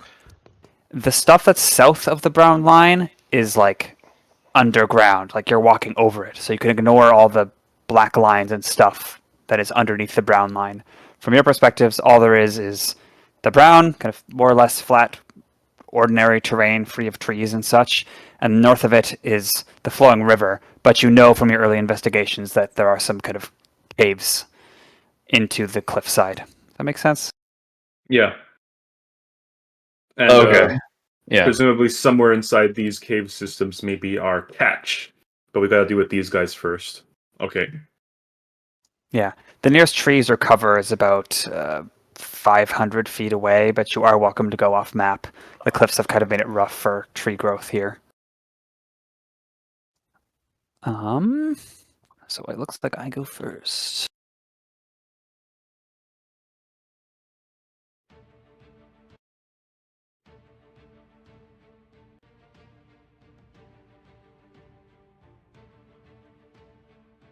a serpentine creature with a beak at the head and these 4 smaller tentacles with barbs on the end of them.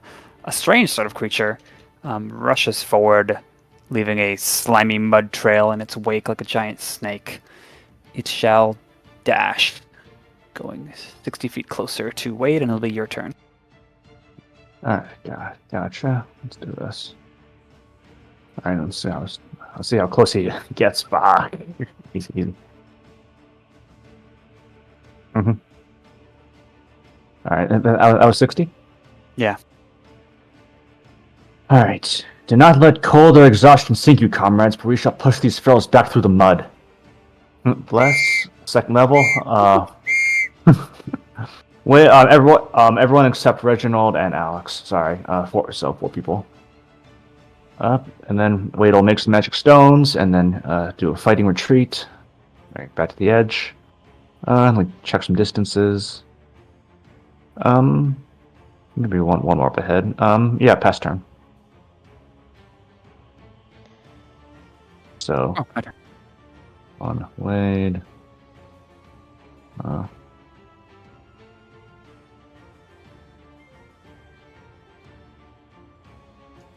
Okay.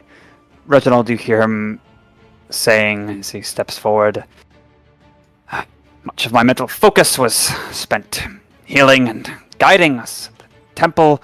I'll do what I can. And he casts a spell on, let's see. Looking at you, seeing your intents, which is me basically metagaming, knowing what I think what you guys will do. He will cast a holy shield. It looks like, so he's got as his shield that he uses as a shield, like a mundane shield, a magic shield. That's confusing. Is a magic shield the thing you hold, or is it like an orb? Anyway, so he's got that broad gilded leaf that he uses as a shield. And when he casts this spell, it sort of looks like a bunch of those sort of translucent, slowly rotating around his target, which shall be Cashmere. You have a +2 AC. Oh, nice. Cool. Oh, hey, I got nice. That's a good spell. Good cleric spell. Cool. It goes over here, and it looks like he's ready to strike with a simple mace. My turn again. Wow. Dash and pass to Cashmere. Oh. Okay. In that case, so can I get a description on what each of these two look like? They look more or less the same. They look like thick serpents or like maggots that end in like a split where these tentacles protrude and there's a beak where normally its head might be. Alright. We'll go pretty simple for the start. Cashmere will run up to the lower one and will attempt to punch it in its apparent face. Don't forget your bless. So that will be a... And its apparent face. Nat 20! Oh, holy shit, nice. It'll hit. Alright. So... a D6 plus a 6 plus... So that's 15 damage. Okay. Ouch. That is the first attack. Second attack. Let's go with a flurry of blows with a shock effect. Which means if it hits, then it has to waste its reaction. Oh, okay. That is a nat 1. Nice. That hits. Perfectly balanced. But it's a flare blow, so I get another hit. That is a 14? 14 Wait. doesn't. Oh. No, 15. Is that with the bless? That is with a bless. That's 5 plus 7 plus 3. 15 does not hit. And you can tell, and the others can tell, seeing this flurry happen, these things are pretty quick, pretty hard to hit, and they look like they can take a beating. There's so much bulk to them. Ooh. Okay. And now he'll do one more attack. See how this goes.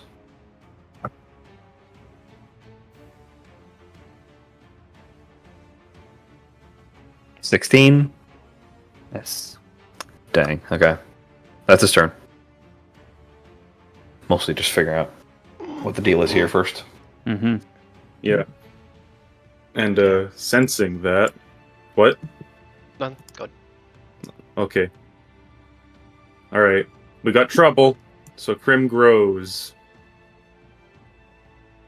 And then.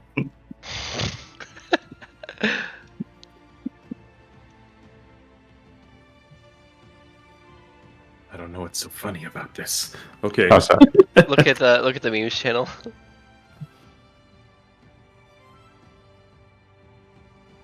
Oh, I see. Wow. Alright.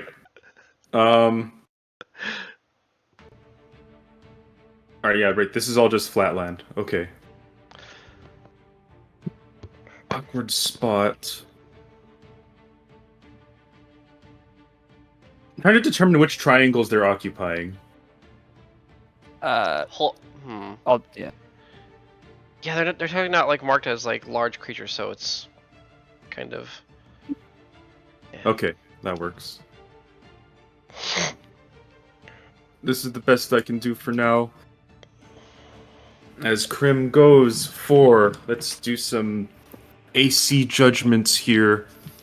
First, he'll go for no, just 2 bites is good here, actually. Because he did his bonus action to grow, so he can't actually do a second claw strike. First hit. Oh, I hope that. Wait, I'm blessed. 25 to hit Yeah. on the guy Yay. to the north. Nice. Okay. Pretty good. Thanks for remembering. For a total of. Ooh, not good. 8 piercing damage.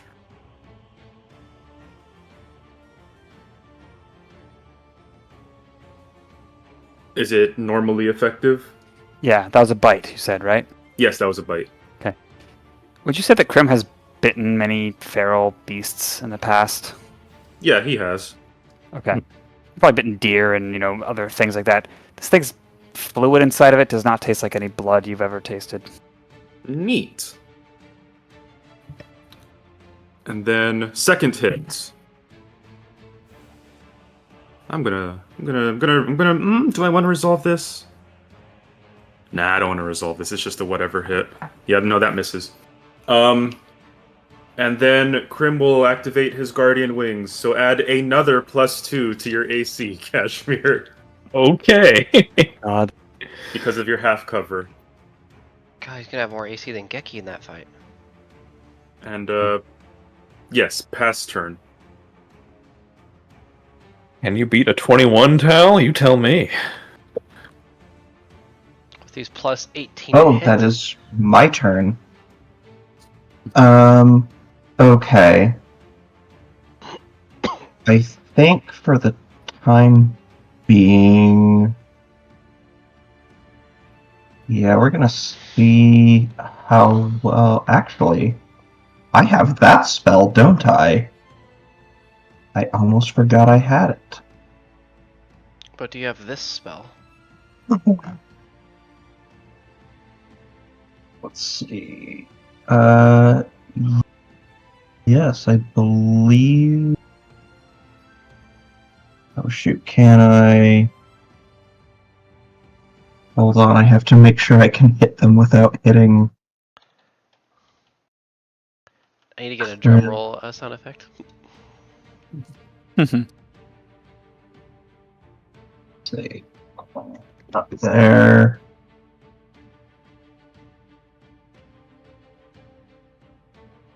If you Yeah, that won't hit him.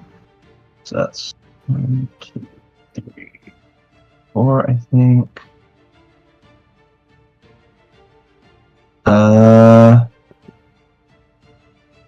I think that hits.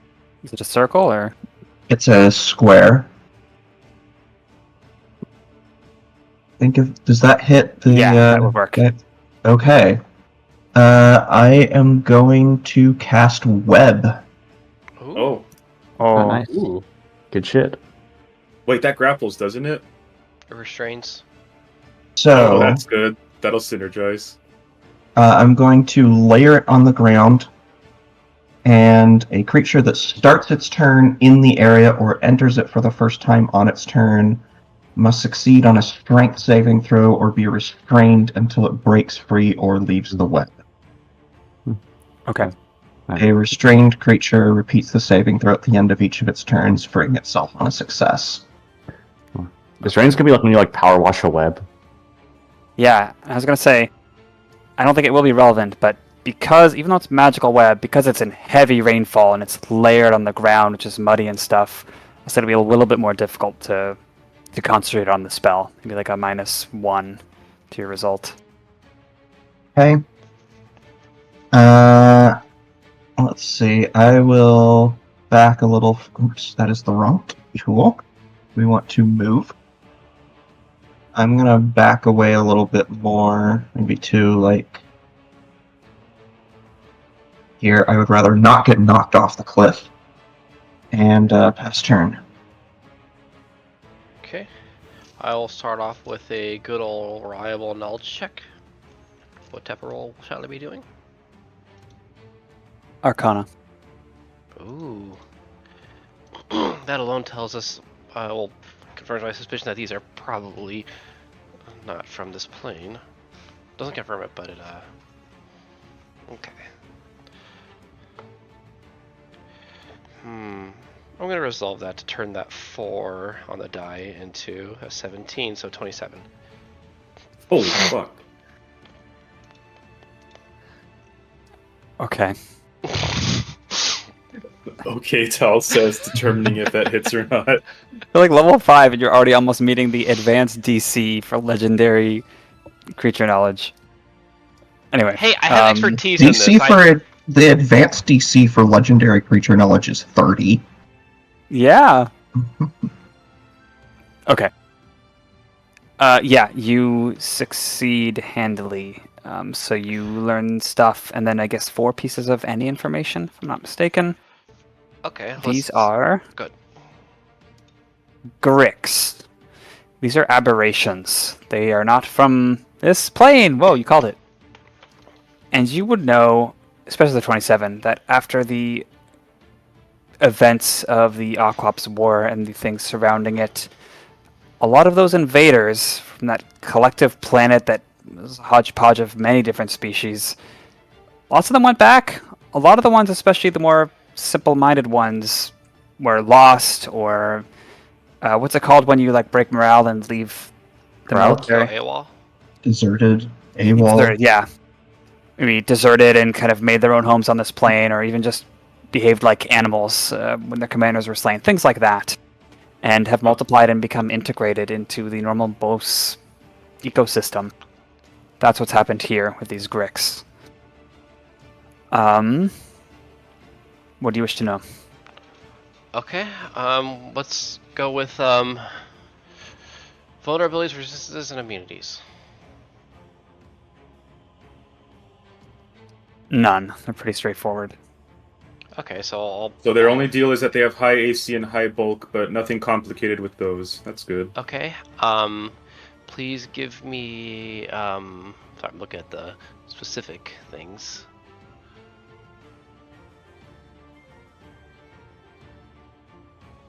I guess, like, whichever one would fall under the topic of battle tactics and stuff. Let me see then. Oh, like tricks and stuff. You want basic tactics, or do you want... Yeah, I guess basic tactics. Okay. Yeah, they will try to approach you, grab you with their tentacles, and rip you apart with their powerful beaks. Okay.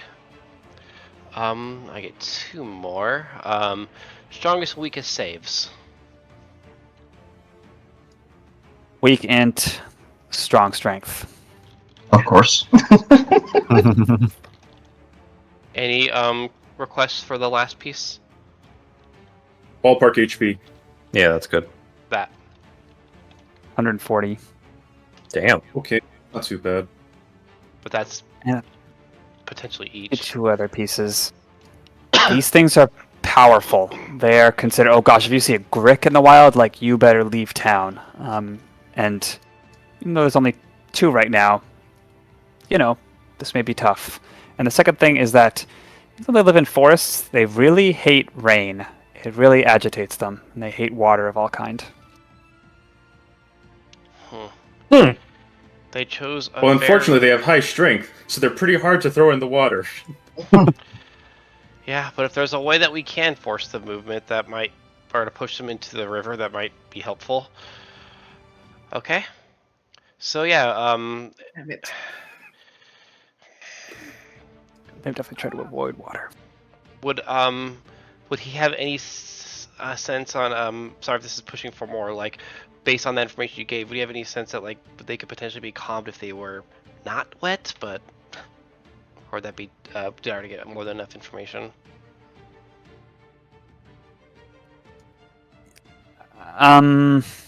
Yeah, no, I would say that might be a separate targeted Understood. check. I mean, you Understood. know that they are probably unhappy more than they would be, but More than Okay. they would be. That's very fair. All right, then that is good to know. My current spells, I think so Mind Sliver is an int save, right? Yeah. Yes. Okay. Just making sure, does that one reduce their saves if they fail? Yes. Okay, that'd be very helpful right now for for Alex. So I'll go ahead and target this one on the left with a Mind Sliver. Please make an Intelligence save. 15. Oh god, I think that just makes it. Yeah, God, you got a good roll. Damn. Yeah, I did.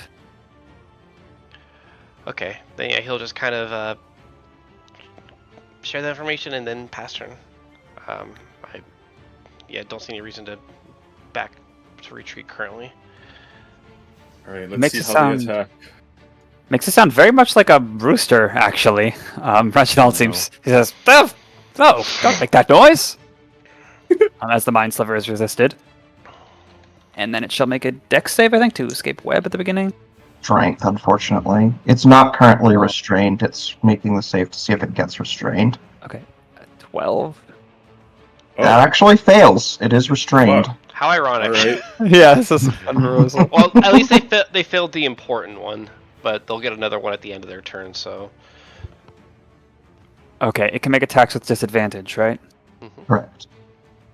All right, Cashmere, let's see if your super cool AC helps you. Let's see. 9. 9. Oh my god. Nat 1 on its 3 attacks on you. Well, that's disadvantage for you. Not bad. It's trying to smash you, it's trying to bite you, it's trying to grab you, but its movements are slow by the web, and you can dodge every one. Yeah, he's batting some away. Frame is blocking a couple. Wade's turn. I gotcha. It does So that have was- to repeat the save at the end of its turn. It does? Yes. Oh, okay. Though, let me double check something real quick. Yeah, I think I know what you're looking up. Nope, I think I'm good. Nope, disadvantage is only on dex saves. Yeah. Okay. I think this is a 15. Gosh, dang it, that's exactly what it needed. Well, hey, you ruined one of its turns. well, yeah, at the very least, it'll have to make the save on its next turn. So That's a good point, because it couldn't move. Oh, that's rough. Okay, wait. Gotcha. Alright.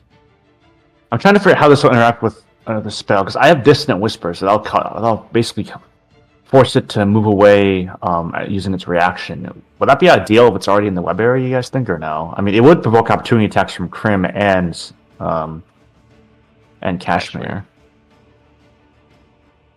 Wait, can you use Dissonant Whispers to force it into the water?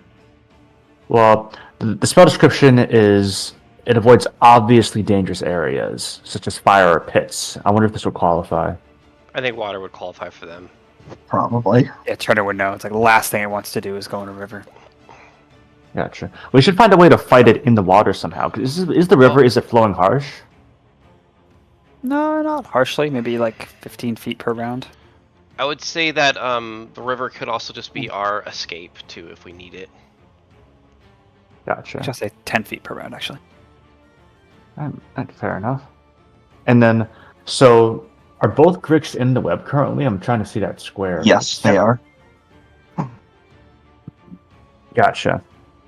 Yeah. I would do Distant Whisper, I think, but I don't want to step on your toes if that would mess up with the web. So, let's see. Way to probably keep it pretty standard at the moment. He'll cast Magic Stone, low one up, like it's one of the Simac shots where like he's got like that army poncho over him. It's all like, soaked with rain. His cap's all like soaked through, but he's trudging through anyways. And let's see. Funny thing is, I believe, he'll take a shot at the one that's it's still restrained or no? No. It's not. Alright, but because of Wade's unit tactics, two allies are adjacent to it, so he has advantage on this anyways. Nice. Alright, so Well, D20. two allies are adjacent to the north. No, actually, no. Cashmere's adjacent to the west one. Crim's adjacent to the north one. Oh, shit, fuck. That changes things somewhat. Let's see. Bible's got a dirty mouth. Sorry about that. Dirty mouth, clean up with Robert Mint. Let's see. I'll have him make the shot anyways on the leftmost one. Okay. So that's what the shot is, they say. D20 plus 7. If you, I'll say, I think it would get cover from Crim with your current position, but if you went south a bit, Crim wouldn't be in the way. Oh yeah, he just can move over a bit. Alright. Oh no, I'm blessed. Let me add my bless. Don't forget your blessed die, Bugle. Yeah. Yeah, does a 23 hit? It's Nice, alright, let's do some dams. You take 10 force and call it a day. Move back. Yeah. And he'd stay a bit by the river this way. Because it's only a 10-foot drop, right, into the river? Yeah. Gotcha. And I Featherfall if you guys need it. So, it ain't much, but it's honest work. Pass turn. You know, forward crowing and swinging his mace with a nat 1. Holding the shield defensively, fighting beneath Crim's sheltered body, pass to myself. You're definitely proven that the stereotype right about when bosses join the party. I got a natural 15, for much higher than that for this one save. Okay. This one will make 3 attacks against Crim. Oh dear. Don't die. 23, natural That'll 20, hit. and 25. God. Oh, those Wow. hits. Crim, what's your AC again? 19. That was really lucky for me. Okay. Well. You are a large or smaller creature, so from its first attack, it slams you, and you are prone. So I can actually fish for a crit on the second or the third one. Didn't get it. Okay. From the slam, it's not very damaging. It's just Wait, kind of just on a hit, it can make you prone? What the fuck is this? If the target is a large or smaller creature, it has the prone condition. Yeah. That's a pretty common theme among some of the newer monsters, actually. Yeah, I mean, I How do feel you like wolves can do that, can't they? Yeah. And this is actually from the new monster manual. You get 10 bludgeoning from that. Okay, and the crit. So monsters critting. It's double dice, or My intention is it uses the same rules as for players critting. I okay. thought that was only for named things. Oh, wait a minute, let's see. I don't know. Yeah, I mean, probably. It's a physical attack, so... When you score a critical hit, you roll twice as many damage dice as normal.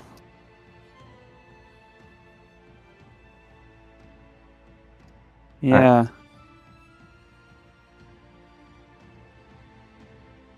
I'm probably to use the alternate rules, but I think monsters. And this one's name is Grick too, so I'll do double dice. Is that fair? That's good. Sure. I guess.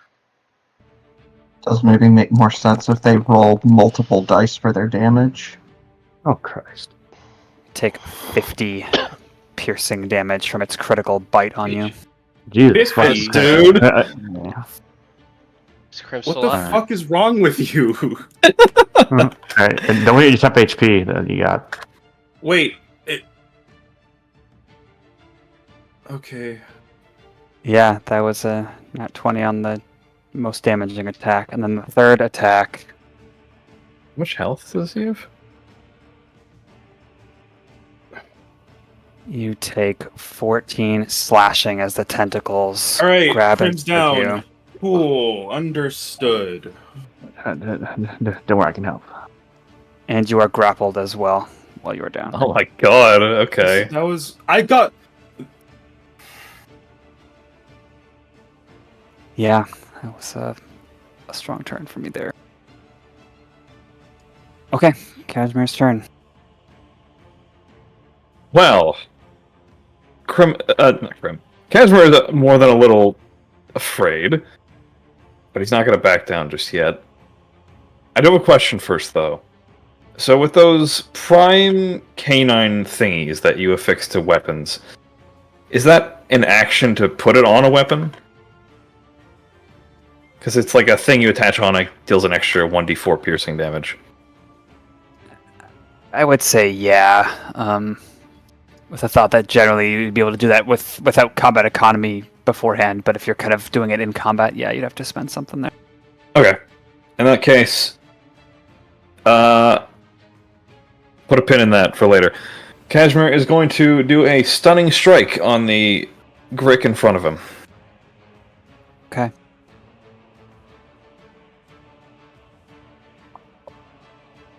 Another nat 20. I roll in combat. So, a Constitution saving throw. Okay. Oh, that is a 9. I think it fails. Okay. And I also have to roll for damage, right? Okay. Mm-hmm. 5 damage, but it's stunned, so. Yeah, that'll allow You you to get out of there. critted it, right? I did crit. Wasn't that- Oh yeah, so I did credit, so that's Add another 11 14. damage. Yeah. Yeah, 11 damage. That's pretty good. That was the top Okay. one, right? That was the bottom one. And Cashmere, in an attempt to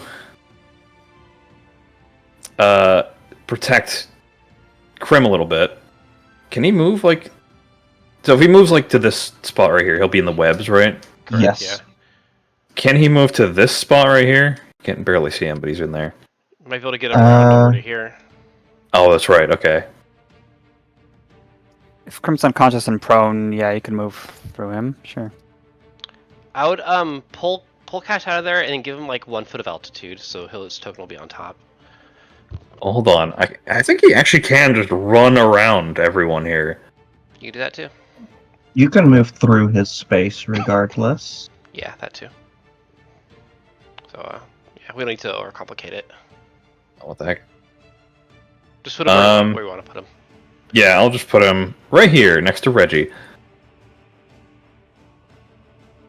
And he's gonna go for a flurry of blows. Topple. Yeah, topple. Okay. Don't forget your bless. I have my bless, don't worry.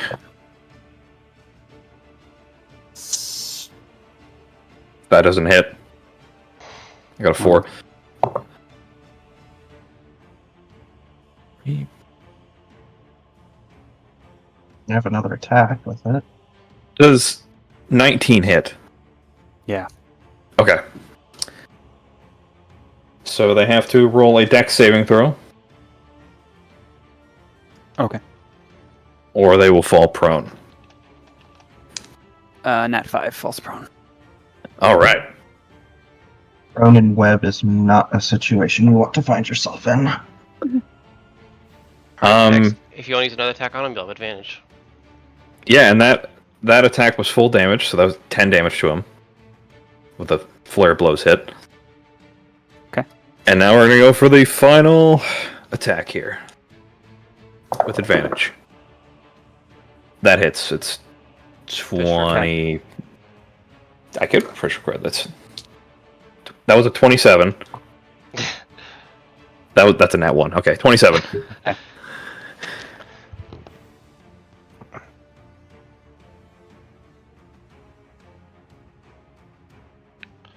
Seven.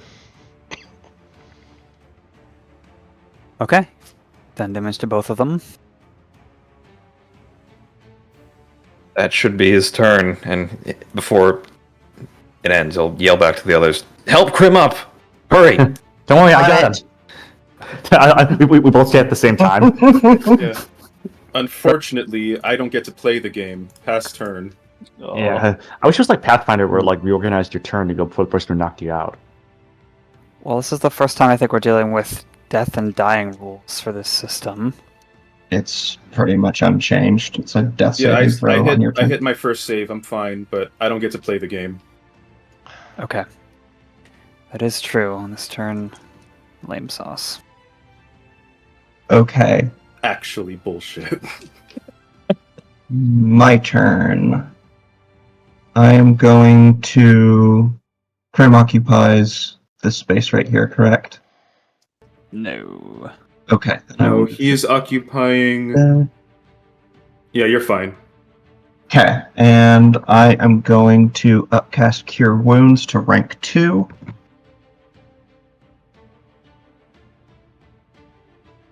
That is going to be...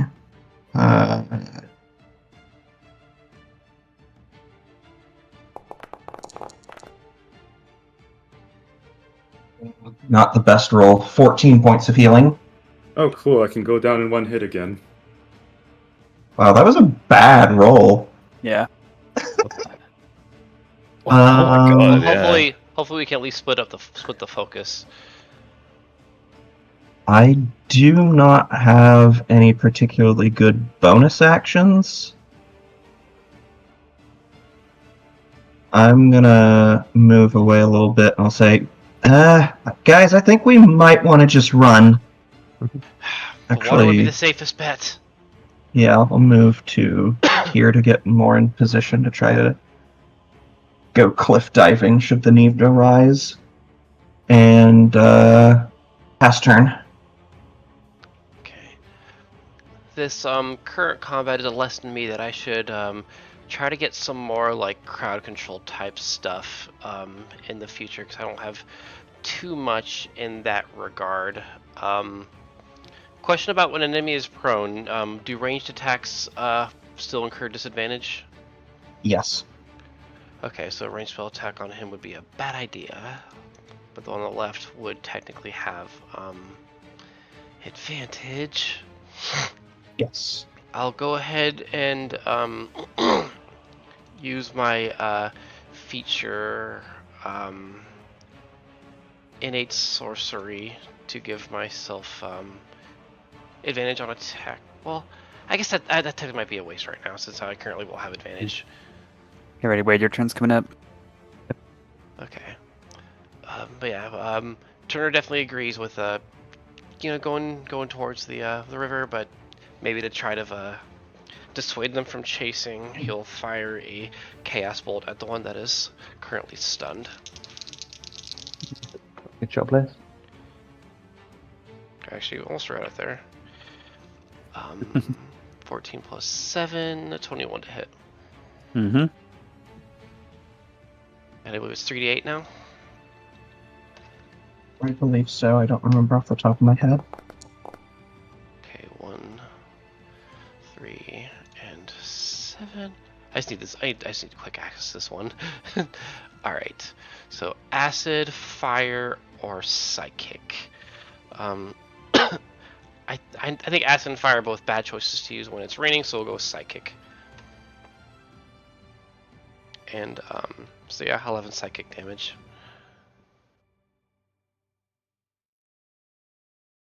And Turner will kind of go over here. Obviously flying once he gets above the cliff. So I guess he's Okay, going to have and 40 feet of movement. So Stunned and screeching from that psychic blast, it still does not look bloodied. yeah, probably got a lot more to go through. It's got Okay. 140 HP. Not much Yeah. more I can really do as a bonus action, so pass turn. It's stunned. I think it automatically recovers and passed away. Gotcha. It recovers, I believe, at the end of Cashmere's turn. Oh, okay. And it could potentially end up restrained on top of everything else. Oh, right. Oh, I yeah, it should does have to roll roll. that. And it automatically fails strength and dex saves while stunned, so it is caught in the web. Nice. Oh, Hell that's yeah. good. That's a good combo. All right. So remind me, Path. Dini nowadays doesn't have any like dying conditionals or anything like Path, right? Like you can just whack him with someone and heal him, Yeah. right? Should be fine. As it stands. All right. However, Crim's at a very bad position initiative-wise there, because he's the only person between his Cashmere who doesn't have heals. So if he gets shot again, I may as well not even be here. Yeah, Yeah. knowing them, I think I gotcha. I got a plan. Wade is going to ready action a healing word on Crim after the Grick before him has finished attacking. Good Word call. of warning: you'll burn that no matter what, right? Yeah. Because So even if it doesn't go off, you burn the spell per hold action rules. You will also drop Bless if you do this. Oh yeah, it's concentration. Ooh. it's concentration to ready. Holding a ready spell is To, concentration. to ready a non-cantrip spell, yes. Well, if we're trying to retreat, then do we need bless? That's true. If we're trying to retreat, then who cares? Yeah. But my second level spell. We're not winning this fight, Beagle. Our tank went down in one turn, so Well, I think we can still win this. There's no way this fight hasn't been strategized. There was a way for us. we could have won if Crim didn't get literally one shot. Sometimes victory just means survival, Bugle. yeah. All right. On a fucking random encounter. All I right. don't think it was random. So theoretically, could I just ready in action to heal Crim as soon as the Grick that might attack him is done? Sure. Gotcha. But you're casting it now, and you have to concentrate on it until it goes off. Yeah, so Bless goes away. So if there are any saving throws, that's the one point where it'll matter a bit. Yeah, so it goes. So then Wade will likewise retreat back into the water with Crim. Crim, don't worry, I've got you. Stay in it. Wait, he's in the water now? So you're jumping off the cliff into the water. It's a 10-foot drop. Keep in mind your ability to have line of sight on Crim as well as not get carried away by the river. Gotcha. Although it's a You may want to just drop be in at the the water. edge for that. It's a 10-foot drop in the water, isn't it? So. Yeah. Turner's flying, so he hasn't jumped down. Gotcha. All right, sounds good. Yeah. All right. In that case, Wade will just stay here. Well, remind me, what are these black sections again? That's It's underground. underground cave system. Gotcha. All right. You In can that case, potentially hide in there, but yeah. in that case, he'll be a bit more back, around here. Let me check distances. All right, pass turn. Crim, you can do anything right now because you're going to get whack-a-mole. Pass turn. Okay. Turner, are you 10 foot above the level of the cliff? We'll say maybe. I guess we'll say he's 5 feet above it. That was just kind of like my way to indicate Okay. that he's 10 feet above that spot on the ground. But Okay. Just to not be confused, yeah, say 0 is like cliff level, so... yeah, Okay. that's fair. Perfect. Okay, my turn. Reginald casts Cure Wounds at 2nd rank, a similar action to a friend recently. But can he manage to roll better than me? Is it 48? I hope. 48 plus spellcasting ability modifier. Okay, that's 12, 15, 21 plus... 24 total. Getting back up there. So I heal for what? 24. 24. And he also All says, right. No, he is not bloodied anymore, so that's good. "Do not know what these things are. They are quite a nuisance. Shall we retreat? Shall we go into the river? I don't know. There's no cover nearby." They hate the water. They won't follow us into here. Or they'll be disadvantaged if they do. Not like we won't get wet either way, he says, as like water's dripping off of him and his little, whatever the thing's called that roosters have. Waddle? Yes, thank you. This guy starts his turn, tries to not get in web. This will definitely go very well for him. Oh, it's a strength save? Yes. With disadvantage, I get 15. I don't think he has disadvantage. He's prone. He's just prone. Yeah, Oh, for dex saves or is it But for yeah, 15 will succeed. Okay, he stands up. He is gonna one attack to all 3 of those people in melee. He'll start with trying to knock down Crim again, because Crim's kind of scary big. 25 to hit. Of course.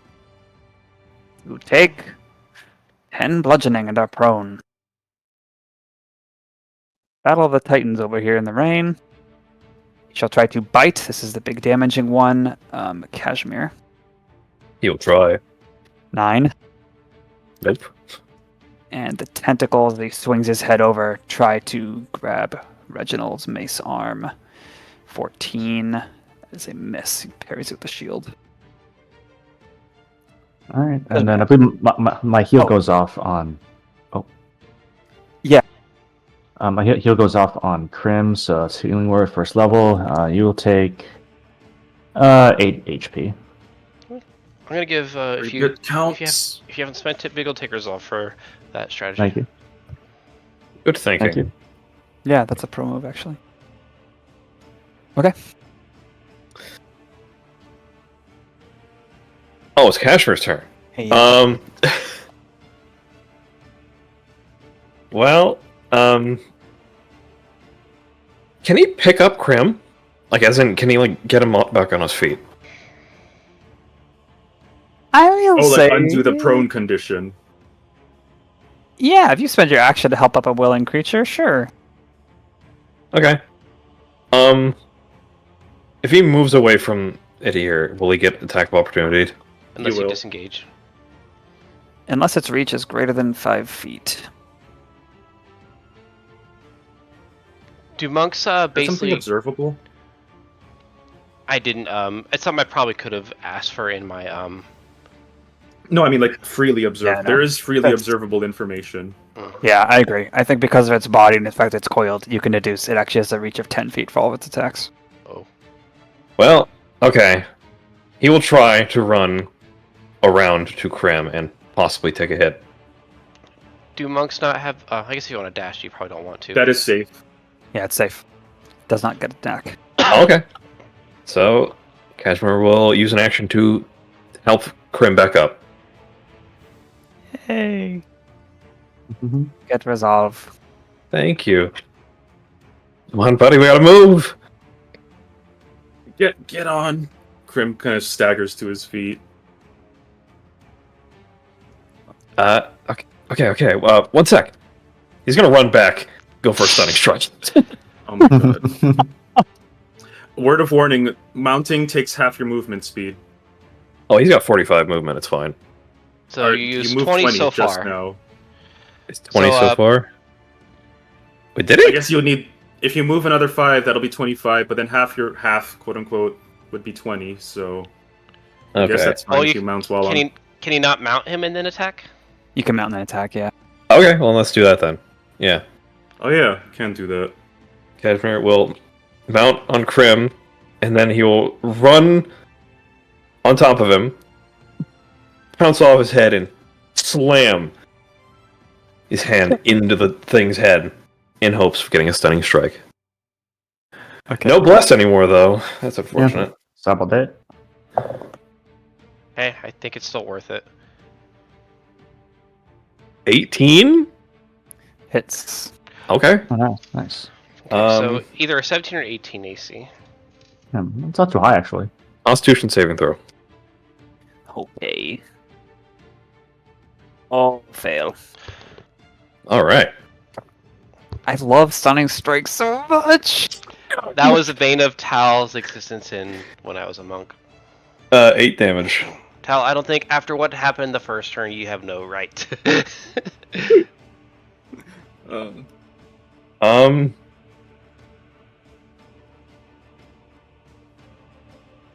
Oh, well. Now he's on Crim, so...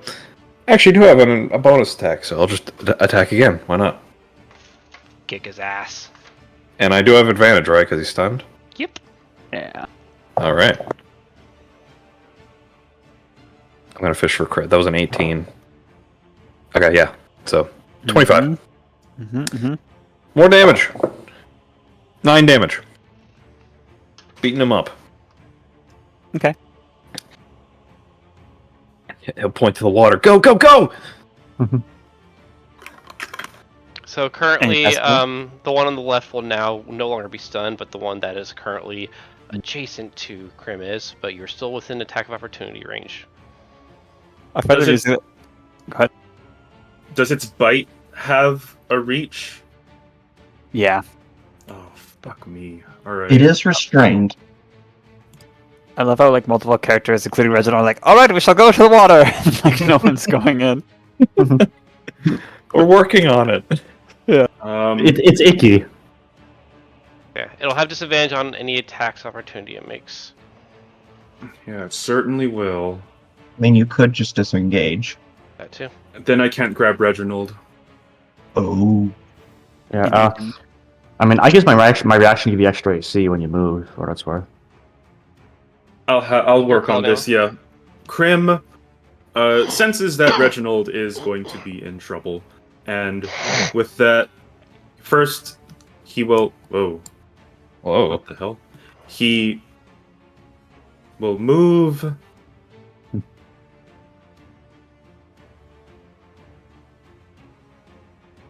Here.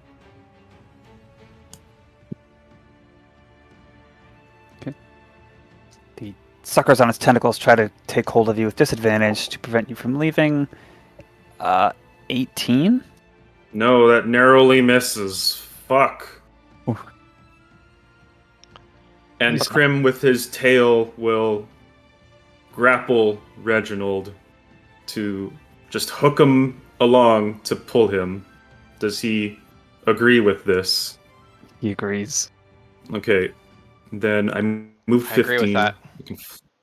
I can fly. Wow, that is narrowly enough with difficult terrain to do that as he flies over,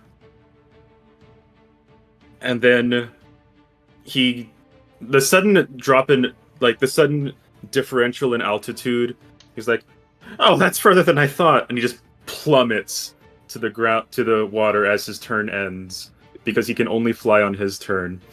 He like runs over the edge and then he stops midair and does the cartoon thing where he looks down. Yeah. Yeah, because his wings were keeping him aloft for a bit before he's like, "Oh wait, not that altitude." He just as he falls in. But I think because it's water, it's not like you don't take fall damage for that, do you? Or is it half or something? How does that work? I don't think you would for a 10-foot You're fine. drop. Yeah, Okay. it's into water. And Reginald comes with you, splashing in, like, ah! And as you splash into the water, and quite a splash it is, something stirs. Let me just do some stuff here. Oh no. Are you fucking serious right now? Oh, okay, it's not that bad. All right.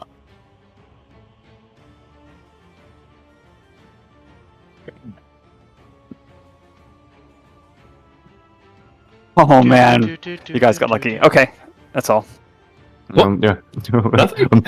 Yeah. You see how we fled into a horde of gricks in the water, and like water gricks. They don't like water. These are the ones that love water. Actually, sorry, I lied. You can see underwater, right? This isn't. It's probably very pure water since it's a rainstorm. He has dark vision as well, so... Yeah, so just Okay. Cashmere. You see then, Crim. Giant crocodiles. What? Oh, what the hell? This is much funnier for you than it is for me. Okay, my turn. I think so. Yeah. I believe so. Hey, Yeah, Crim shouts, "Water's got crocodiles!" When Course does the displacement of the water take place? Let's say top of initiative. Okay, so it's a layer action.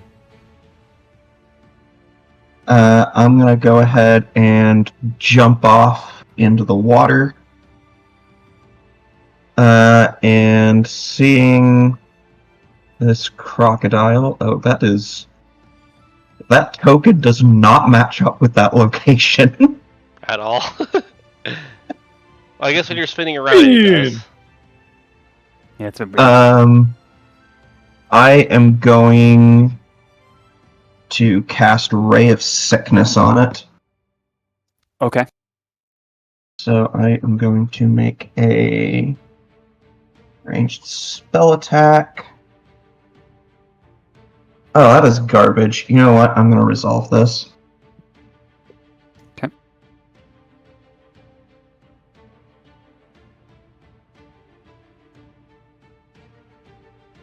Well, that's barely an improvement. 15 to hit. That hits. Okay, cool. It takes 13 points of poison damage, and it is poisoned. Oh. Violent, or vile crocodile. What? 14? Okay.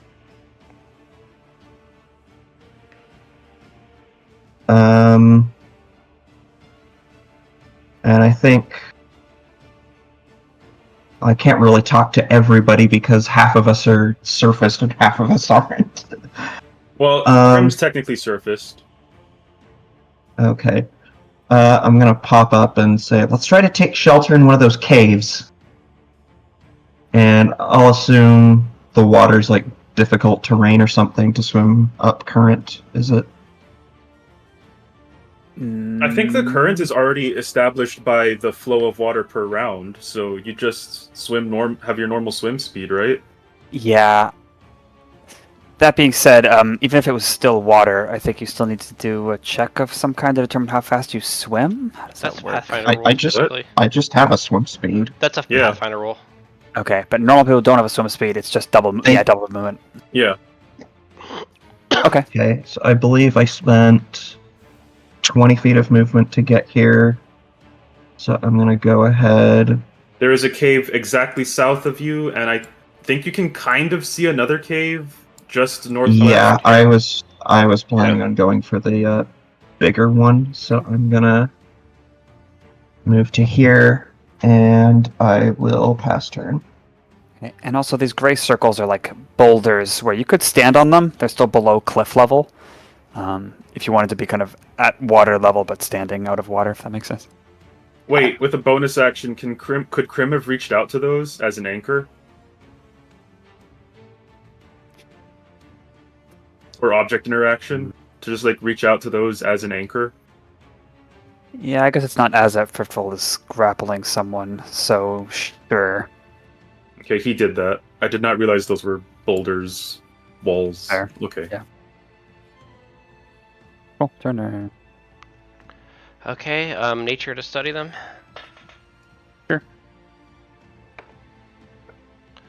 10 on the die. I think that's a total of 14. That is definitely going to be a success. How much of a success is it? I guess it's a basic one, but we'll see. Crocodiles. That is meaning the advanced DC, because these are just giant crocodiles. What do you want to know? Advanced? Okay. Advanced DC, because they're... I don't know, Okay. they're normal. Alright, let's get their speeds. Okay. They can run 30 feet and swim 50 feet. Oh, joy. Another thing to one-shot Crim. Okay, ballpark HP. Okay, that won't get Or I guess full HP with advance. 80. That sounds bad.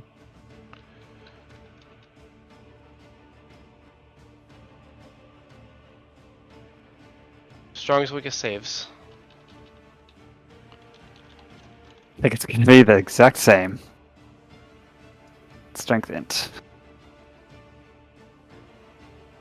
Okay, once again, any requests for the last one?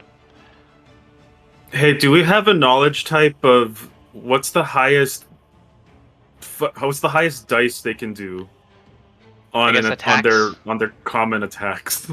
That's a really good knowledge check from here on out forever. I'd be down for something like that. Maybe call it a intermediate knowledge. Sure, these things will do... how would I explain this? Judge, like, by looking at their jaws, you can tell that their bite strength is equivalent to... Yeah, how about I'll say... So you think they would be able to attack simultaneously with their bite and their tail. The bite would do moderate heavy damage. The tail would do moderate damage. I don't know what... And let's say that the means, beak but from the okay. Grick was heavy damage. Heavy. Okay. Severe. I think severe is the word you're looking for. There we go.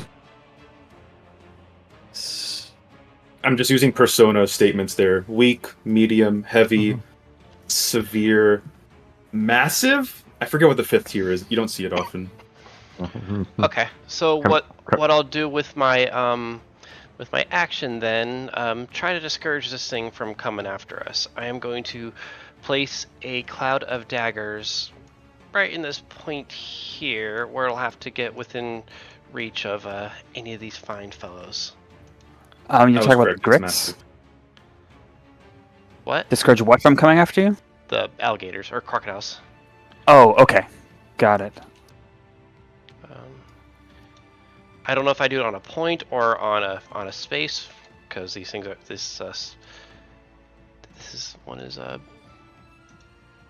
it works a bit different here. Let me see if I can get the specifics of that. 5-foot cube. Oh, it's a 5-foot cube. Okay, so basically just like a cell.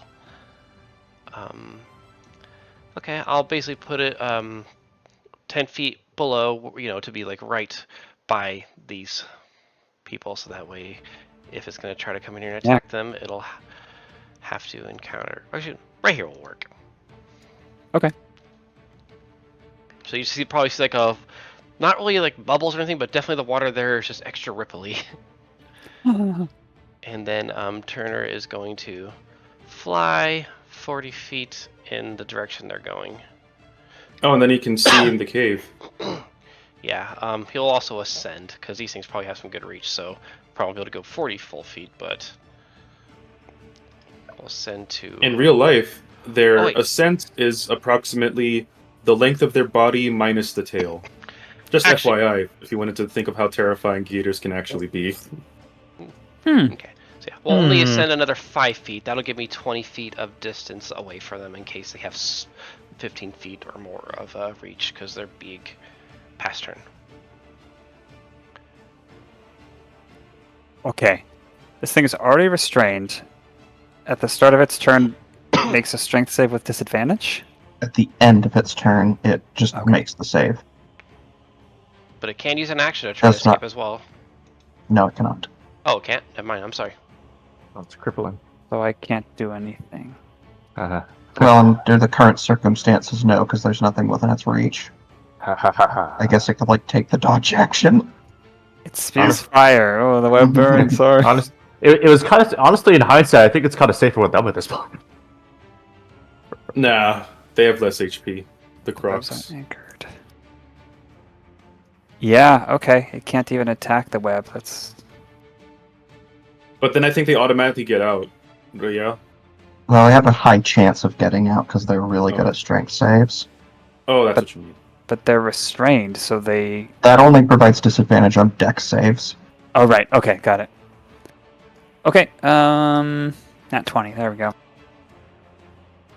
But it can't move because it's ending its turn, and it'll do the thing. Damn. Does that mean it gets re-caught in the web? Potentially. Potentially. Oh my god. So that means that that means that to get out of the web, you have to succeed on a save twice in a row. Damn. Yeah. I'll look over it. My intention with all of this was actually to nerf web. I may have inadvertently done the opposite, so I'll have to look into that. But yeah, I was actually trying to nerf web. Hey, we I have are a suggestion playtesting later this. after stream that I have a suggestion post stream that might be a little jank, but I have an idea on that. All right, Wade. Alright, my turn. Alright. Yeah, Wade just breaks into a sprint towards the edge, and like he just backpedals once he sees. Oh gods. Desperate times. Alright. Alright. First of all, Wade is gonna bust out his whistle again. Just do the dog whistle as he casts Dissonant Whispers on that crocodile over there. Give me a DC 15 int save. Is it the poisoned one? Yeah, the one like directly to the north of him. Okay, int save. Do I have disadvantage from poisoned? I don't think so. No. I think it's only for skill checks. Please then. Less than 8. Aha! Fuck yeah! Oh yeah, you're fuck boy. All right. First of all, take 46 psychic. Yeah, take 12 psychic, and then use your reaction to move as far away as you can with your swim speed. Got it. And before we do this turn, sorry, I forgot. Top of initiative, everyone who's not grabbing onto something, who's in the water, including the crocs, will go 10 feet to the southeast. So that would be only Alex for us at least. Oh, that's closer. So again, it must use its reaction if available to move as far away from you as its speed allows. It does move in obviously dangerous areas, etc. Okay, well, it swims, it turns tail, and boom, that giant tail just speeds north. It's paused some time at least. Yay! And See you then in a while, crocodile. yeah, no, he's off the map now. We don't have to worry about him. Right. Alright, and then so do all of us De-rendered. So would it be fine if I just hid in the cave below me, you guys think, or do we all have to go to the big cave? Don't split the party. I gotcha. I was gonna have to do this cool thing where I tried to like feather fall and then grab the edge of my way down, but that's fine. Alright, so I mean, yeah. you can still technically do that, but How Yeah, many but- medium people can Crim carry? I know it's at least 2. I'll look into it. Alright, Yeah, I That's can- relevant for if he can mount this turn, because Reginald is going to be who Crim requests to mount. Wait till you lessen his movement to jump into the water. He jumps in, and it's like in like the trailers whenever someone jumps into water, or like it's a flat camera shot where like half the camera is like with the water line, half is with the air, Yeah. and like there's like a silhouette of them. Oh, cool. I love when you do that. I love that picture. It's like very melodramatic for no reason. It's being baptized. It's symbolic. And the music freezes for a second, like, smash. I saw it in like the Lara Croft Shadow of Tomb Raider is like one of those in the Battlefield games. Anyway, pass turn. Cool. Oh, Reginald. Okay. He tries to break free of the grapple. Do you let him? Crim's nervous, but he does, and he just says, "Get on." Hmm. There's not much time for him to say anything else. Hmm. You can't see his face. He just starts swimming around this boulder of his own will. Yeah, it's so weird for swimming to actually be like a thing you can do in combat and kind of be reasonable. Like you don't have to like make big DC checks to move 5 feet. He readies an action, like looking over his shoulder, having his mace is stowed now. Looks like he wants to grab onto something if it were to come by him at a faster speed. Bonus action, he's already still concentrating on that shield on Cashmere. Also, the tied initiative with Crim and the Croc. You have a higher dex. Is that how it works for NPCs? Hell no. My initiative is -1, so I think the Croc has advantage there. Let me look at the exact rules here. I think whoever has a higher dex score. Creature with the higher dexterity score. Yeah. If the Croc's dex score is above 8, then the Croc goes first. Okay, very well. I'll go first. Grick's turn. It's still stunned. Cool. Cashmere, your turn. Okay. Cashmere will look behind him. Tell Alex, turn into a fish if you can. I'm head of the cave. Why? Oh, wait a minute. You're a fish. Never mind. Cashmere. Can Cashmere run on walls at this point, or is that later? No. But what he can do is jump onto this boulder and then use the rest of his movement to swim into the cave. Okay. Pretty interesting. Garrett, you better be in that goddamn cave. So yeah, he's gonna run on Crim and jump onto the boulder here. And then we'll dive back into the water and curve into the cave here. How tall is the mouth of the cave? 6 feet. Okay. But some of that is underwater, some of it is not. How much does he have to swim here? Does it all go all the way to here, or The blue lines. Oh, okay. But Please let there be like I imagine the downward flow stops once you enter the cave area, so that helps a little. Okay. So I used half of it here. I think he gets another.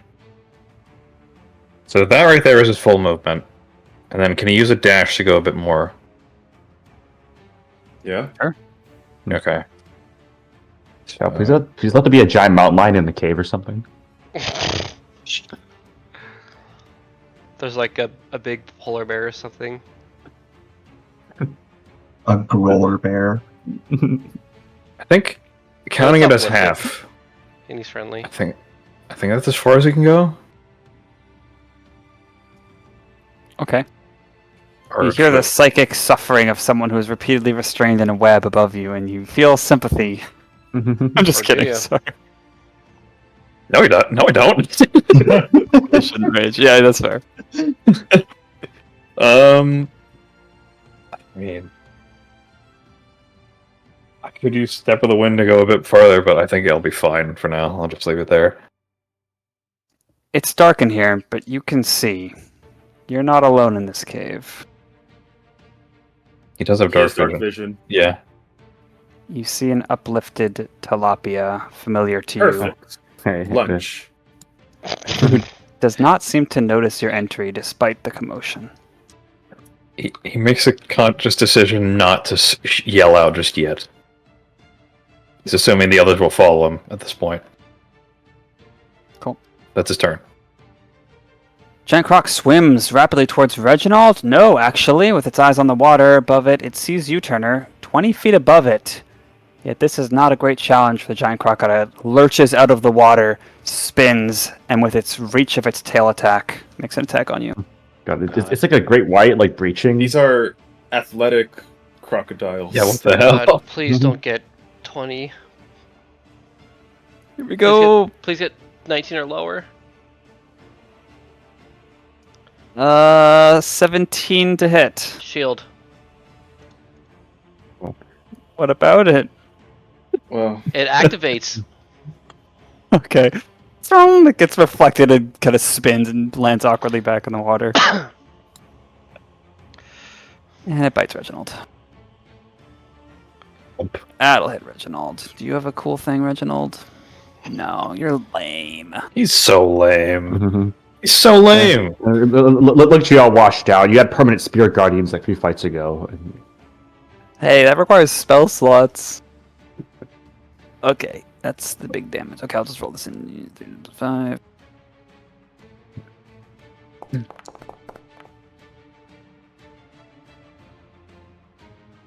Ouchie, says Reginald. D8s, D10s. The fuck is happening? And Reginald is in his mouth, restrained. Oh, Of course he is. Don't worry, I saw this coming. The crocodile can't bite another target, so that's good. very optimistic.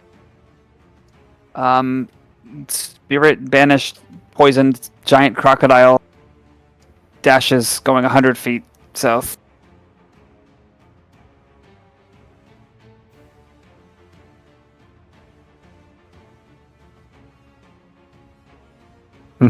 Oh, that's ominous. Look who's back. Oh, actually. There, but it has no bonus actions. That is its turn. Crim. Oh, unless poison wears off. At the end of my turn. Okay. Crim. Alright. Crim will make it such that he is above the water and then kind of does like a half leap, half glide thing. So he's technically not swimming as he goes here and kind of clings to the wall with his claws in that way. And then he reaches a claw out to Reginald, and no, this is dumber. He reaches his head out to Reginald and like tries to shove it into the gator's mouth to instead grapple Reginald to get Reginald out. Okay. He gives it a kiss. How the hell does this resolve? This The would be way I would probably do it is do a contested athletics check between Crim and the crocodile. yeah, I would just say. So, how do you normally escape a grapple with the escape DC with these new rules? Is it just It's, you make the save at the end of your turn. repeat the save? Mhm. We could do contested, or we could just say Crim tries to break the grapple for Reginald, which I think is probably closer to the Statblock's intent. Yeah, that could work. Okay. But there wasn't a save associated with this. It's just the target is grappled if it gets Well, hit. it should say escape DC Yeah, something in the stat That's block, what I have so to break, I'm guessing. presumably that would be his target number. with a strength save. That's the question. Supposedly. Unless that DC is something like fucking 25 and you can never Oh, yeah. escape it. It's not going to be that Strength high. or dex save against the grapple's escape DC. Cool. Okay, what am I rolling? Strength or dex save of your choice to break the grapple on Reginald. Understood. I shall attempt a strength save in Reginald's favor. Is Bless still active? That is not. Right. That is now relevant. Okay. Well, good thing I have resolve. Let's roll first. Good thing I have resolve. That's better. What's my modifier for this? Dirty 20. This thing is good at holding its prey, but you are better as you wrest open those jaws and Reginald's free. Alright. And then he All right, there are multiple stupid things, so I'm going to go in descending order of stupidity on options. Can Sounds Crim great. throw Reginald? You know, I know. before you do that, I'm giving you my resolve because you deserve it. Now, to be clear, he has a second attack. I am using my second attack to throw Reginald, is my proposal on this. I have less stupid ideas after this, but I want to try that one first. I don't think he's so lightweight. You can shove him and reposition him and drag and carry him, but you can't, throw him like a rock. I don't think. He's Understood. pretty heavy. Then if that's the case, I'll just go with rules as written here. As he flavorfully drops Reginald into his tail again, and then flings him backward with grapple movement, with the remainder of my movement. And then, yeah, he'll keep him there. He'll freely release him once Reginald's back to his senses. If I have reach, can I grapple someone even further? If they're 10 feet away from you, I'd imagine so. Sure. With his tail, Reginald is grappled and moved another 10 feet back. 5 feet, sorry, 5 feet. No. Yes. And with his... No, yeah, then he'll freely release Reginald there. Because for his second attack that I didn't use to throw him, he will go for an angry little tail bash on the crocodile that's within 10 feet of him. I think it's with disadvantage, though, because it's underwater. You're not swimming. Oh yeah, I'm not. It's just way out of reach then. Is it? How are you not swimming at that location, though? He's literally like clawed onto the wall. He's effectively he leapt from where he was to glide, and then clung to the wall. You have climb Boulders. speed? No, so he's just stuck there right now. Well, I don't think you can hold on to the wall unless you have a climb speed. Is that in the rules? It's an overturned wall in a rainstorm and turbulent river. How would you just grab it? Maybe like something like a strength or athletics or strength save. That might be a normal climbing check. Yeah. I think there'd be a check Okay, there. what's the climbing check? Just athletics? Athletics. Neat. One sec. There we go.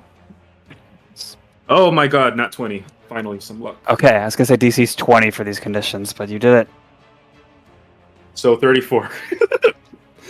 His claws are basically pinned into the rock.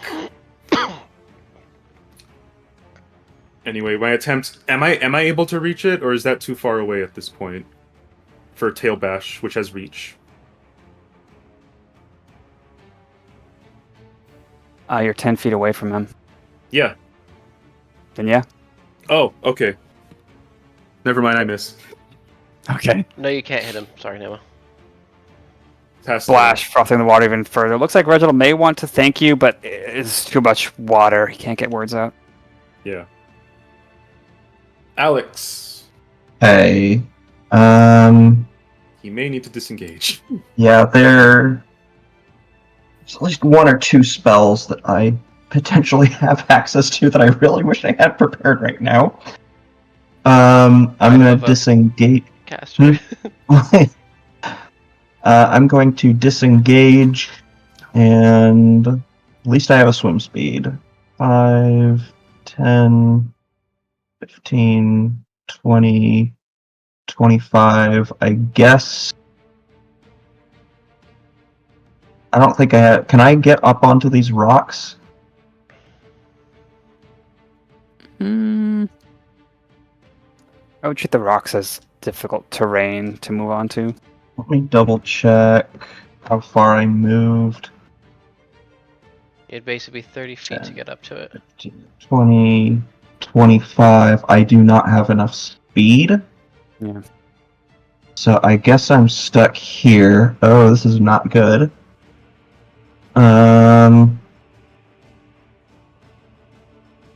Let me Can you cling to the wall? No, I don't think I have enough movement to do that. I'm gonna have to spend double movement. I'll say if you have a free hand, you could bonus action grab a solid object near you to not be carried away at least. I mean, logically speaking, if you're behind the current like this, I think you actually have like a safe spot anyway in terms of downstream, because the boulder's right there, right, blocking the down path. Yeah, I think it's pretty turbulent water though. I think it would still move. Yeah, I'll go ahead and grab onto an anchor point. Okay. And I will pass turn. The crocodile is no longer poisoned. Okay. Last one of the round. I'm going to quick end action a mirror image on myself. I am going to use my action to move the this thing, my cloud of daggers. I'm trying to think of the best spot I should put it in. I think somewhere where it's gonna like greatly discourage the gators from going to. So do you guys think right here would probably be a good spot? That should be pretty good, actually. Because they're so big, Don't forget, I think, do they have reach? They do. probably. Or tail wanna- those at least. You might want to move that like east one. Tail is not as bad as their bite, though. 'Cause I That's don't true. think their tail grapples. Well, there also is two that I'm trying to, but I guess if I make it more if I guess I can isolate one of them, that'd probably be a good idea. All right, and I'm going to actually, I'm not going to go to the cave yet because I want to be able to keep an eye on the stragglers down here. So I will take an opportunity attack, but I have mage armor, access to shield, and mirror image, so I have multiple sources to help me avoid getting hit here. So I will Opportunity attack. You're 20 feet displaced. it was able to attack me still. They Well, have because a it lot of jumped reach. up. Yeah, you're not currently within its reach. Oh, really? Oh, okay, I'm sorry, I misunderstood that. Then I would not need to use the mirror image spell. Sorry, that I was not aware of that. Okay, then I guess what I could do instead is something that I am not totally just trying to stall for time here as I slowly speak. Yeah, I don't think attacking them would really do much good right now, so I'll just have Turner ascend and just to make it more difficult for them to get him. He'll go an additional 20 feet in the air, and then if he has to wait it out for them to kind of just lose interest and go away, he'll go into the cave once there's an opening. But I want to be able to keep an eye on these to help them if they need it. Pass turn. Okay, everyone move unless you're grabbing onto something 10 feet southeast. I don't think that's anyone at this point, except for the gators. And Wade? Oh yeah. You want to go back here? Oh, you didn't grab anything? Wade didn't grab anything? Sorry, I didn't know it was an option. I should have. Ah, damn! I should have left it where it was. I would have landed right in it. Oh well. Yeah, I was thinking like, oh shoot. And that is where we have definitely run out of time. Thank you all Yep. for playing. Oh boy. Very precarious combat. I guess. Kinda. I mean, there's been very little damage dealt to you guys, but yeah, a lot Do of not say conditions. that. A lot of conditions and immobility for sure. Aside from Crim. Crim did go down, yes. That is true. Yeah, he went from, I think, Do close. not fucking say that. Are you I- insane? I think he went from full to down in one I turn. went from Yeah. overhealed to down. Yeah, I landed all 3 hits and crit on one of them. That's It was kind of insane. Because One turn demonstrated all of the problems that I have with D&D's engine in like a minute. Holy fuck. all of like the rolls that Crim got on him were like really high, while all the rolls that like Cashmere got on him were really, really low. Yeah, if it's just like a barely hit, I probably could have protected you, but I didn't. I was gonna get that with the D8. I wasn't gonna. Well, I mean, one of them was a. a 20, and he had an AC of 19. That could have. Wait. potentially I think it was 23. No, one was just a 20. I thought it was a nat 20. Oh fuck, sorry. It was a There was nat also 20. a nat 20. Yeah. Alright, sorry about that. In any case, Yep, we shall see y'all all next week as we get out of this precarious situation and interrogate a fish. Goodbye. Mhm.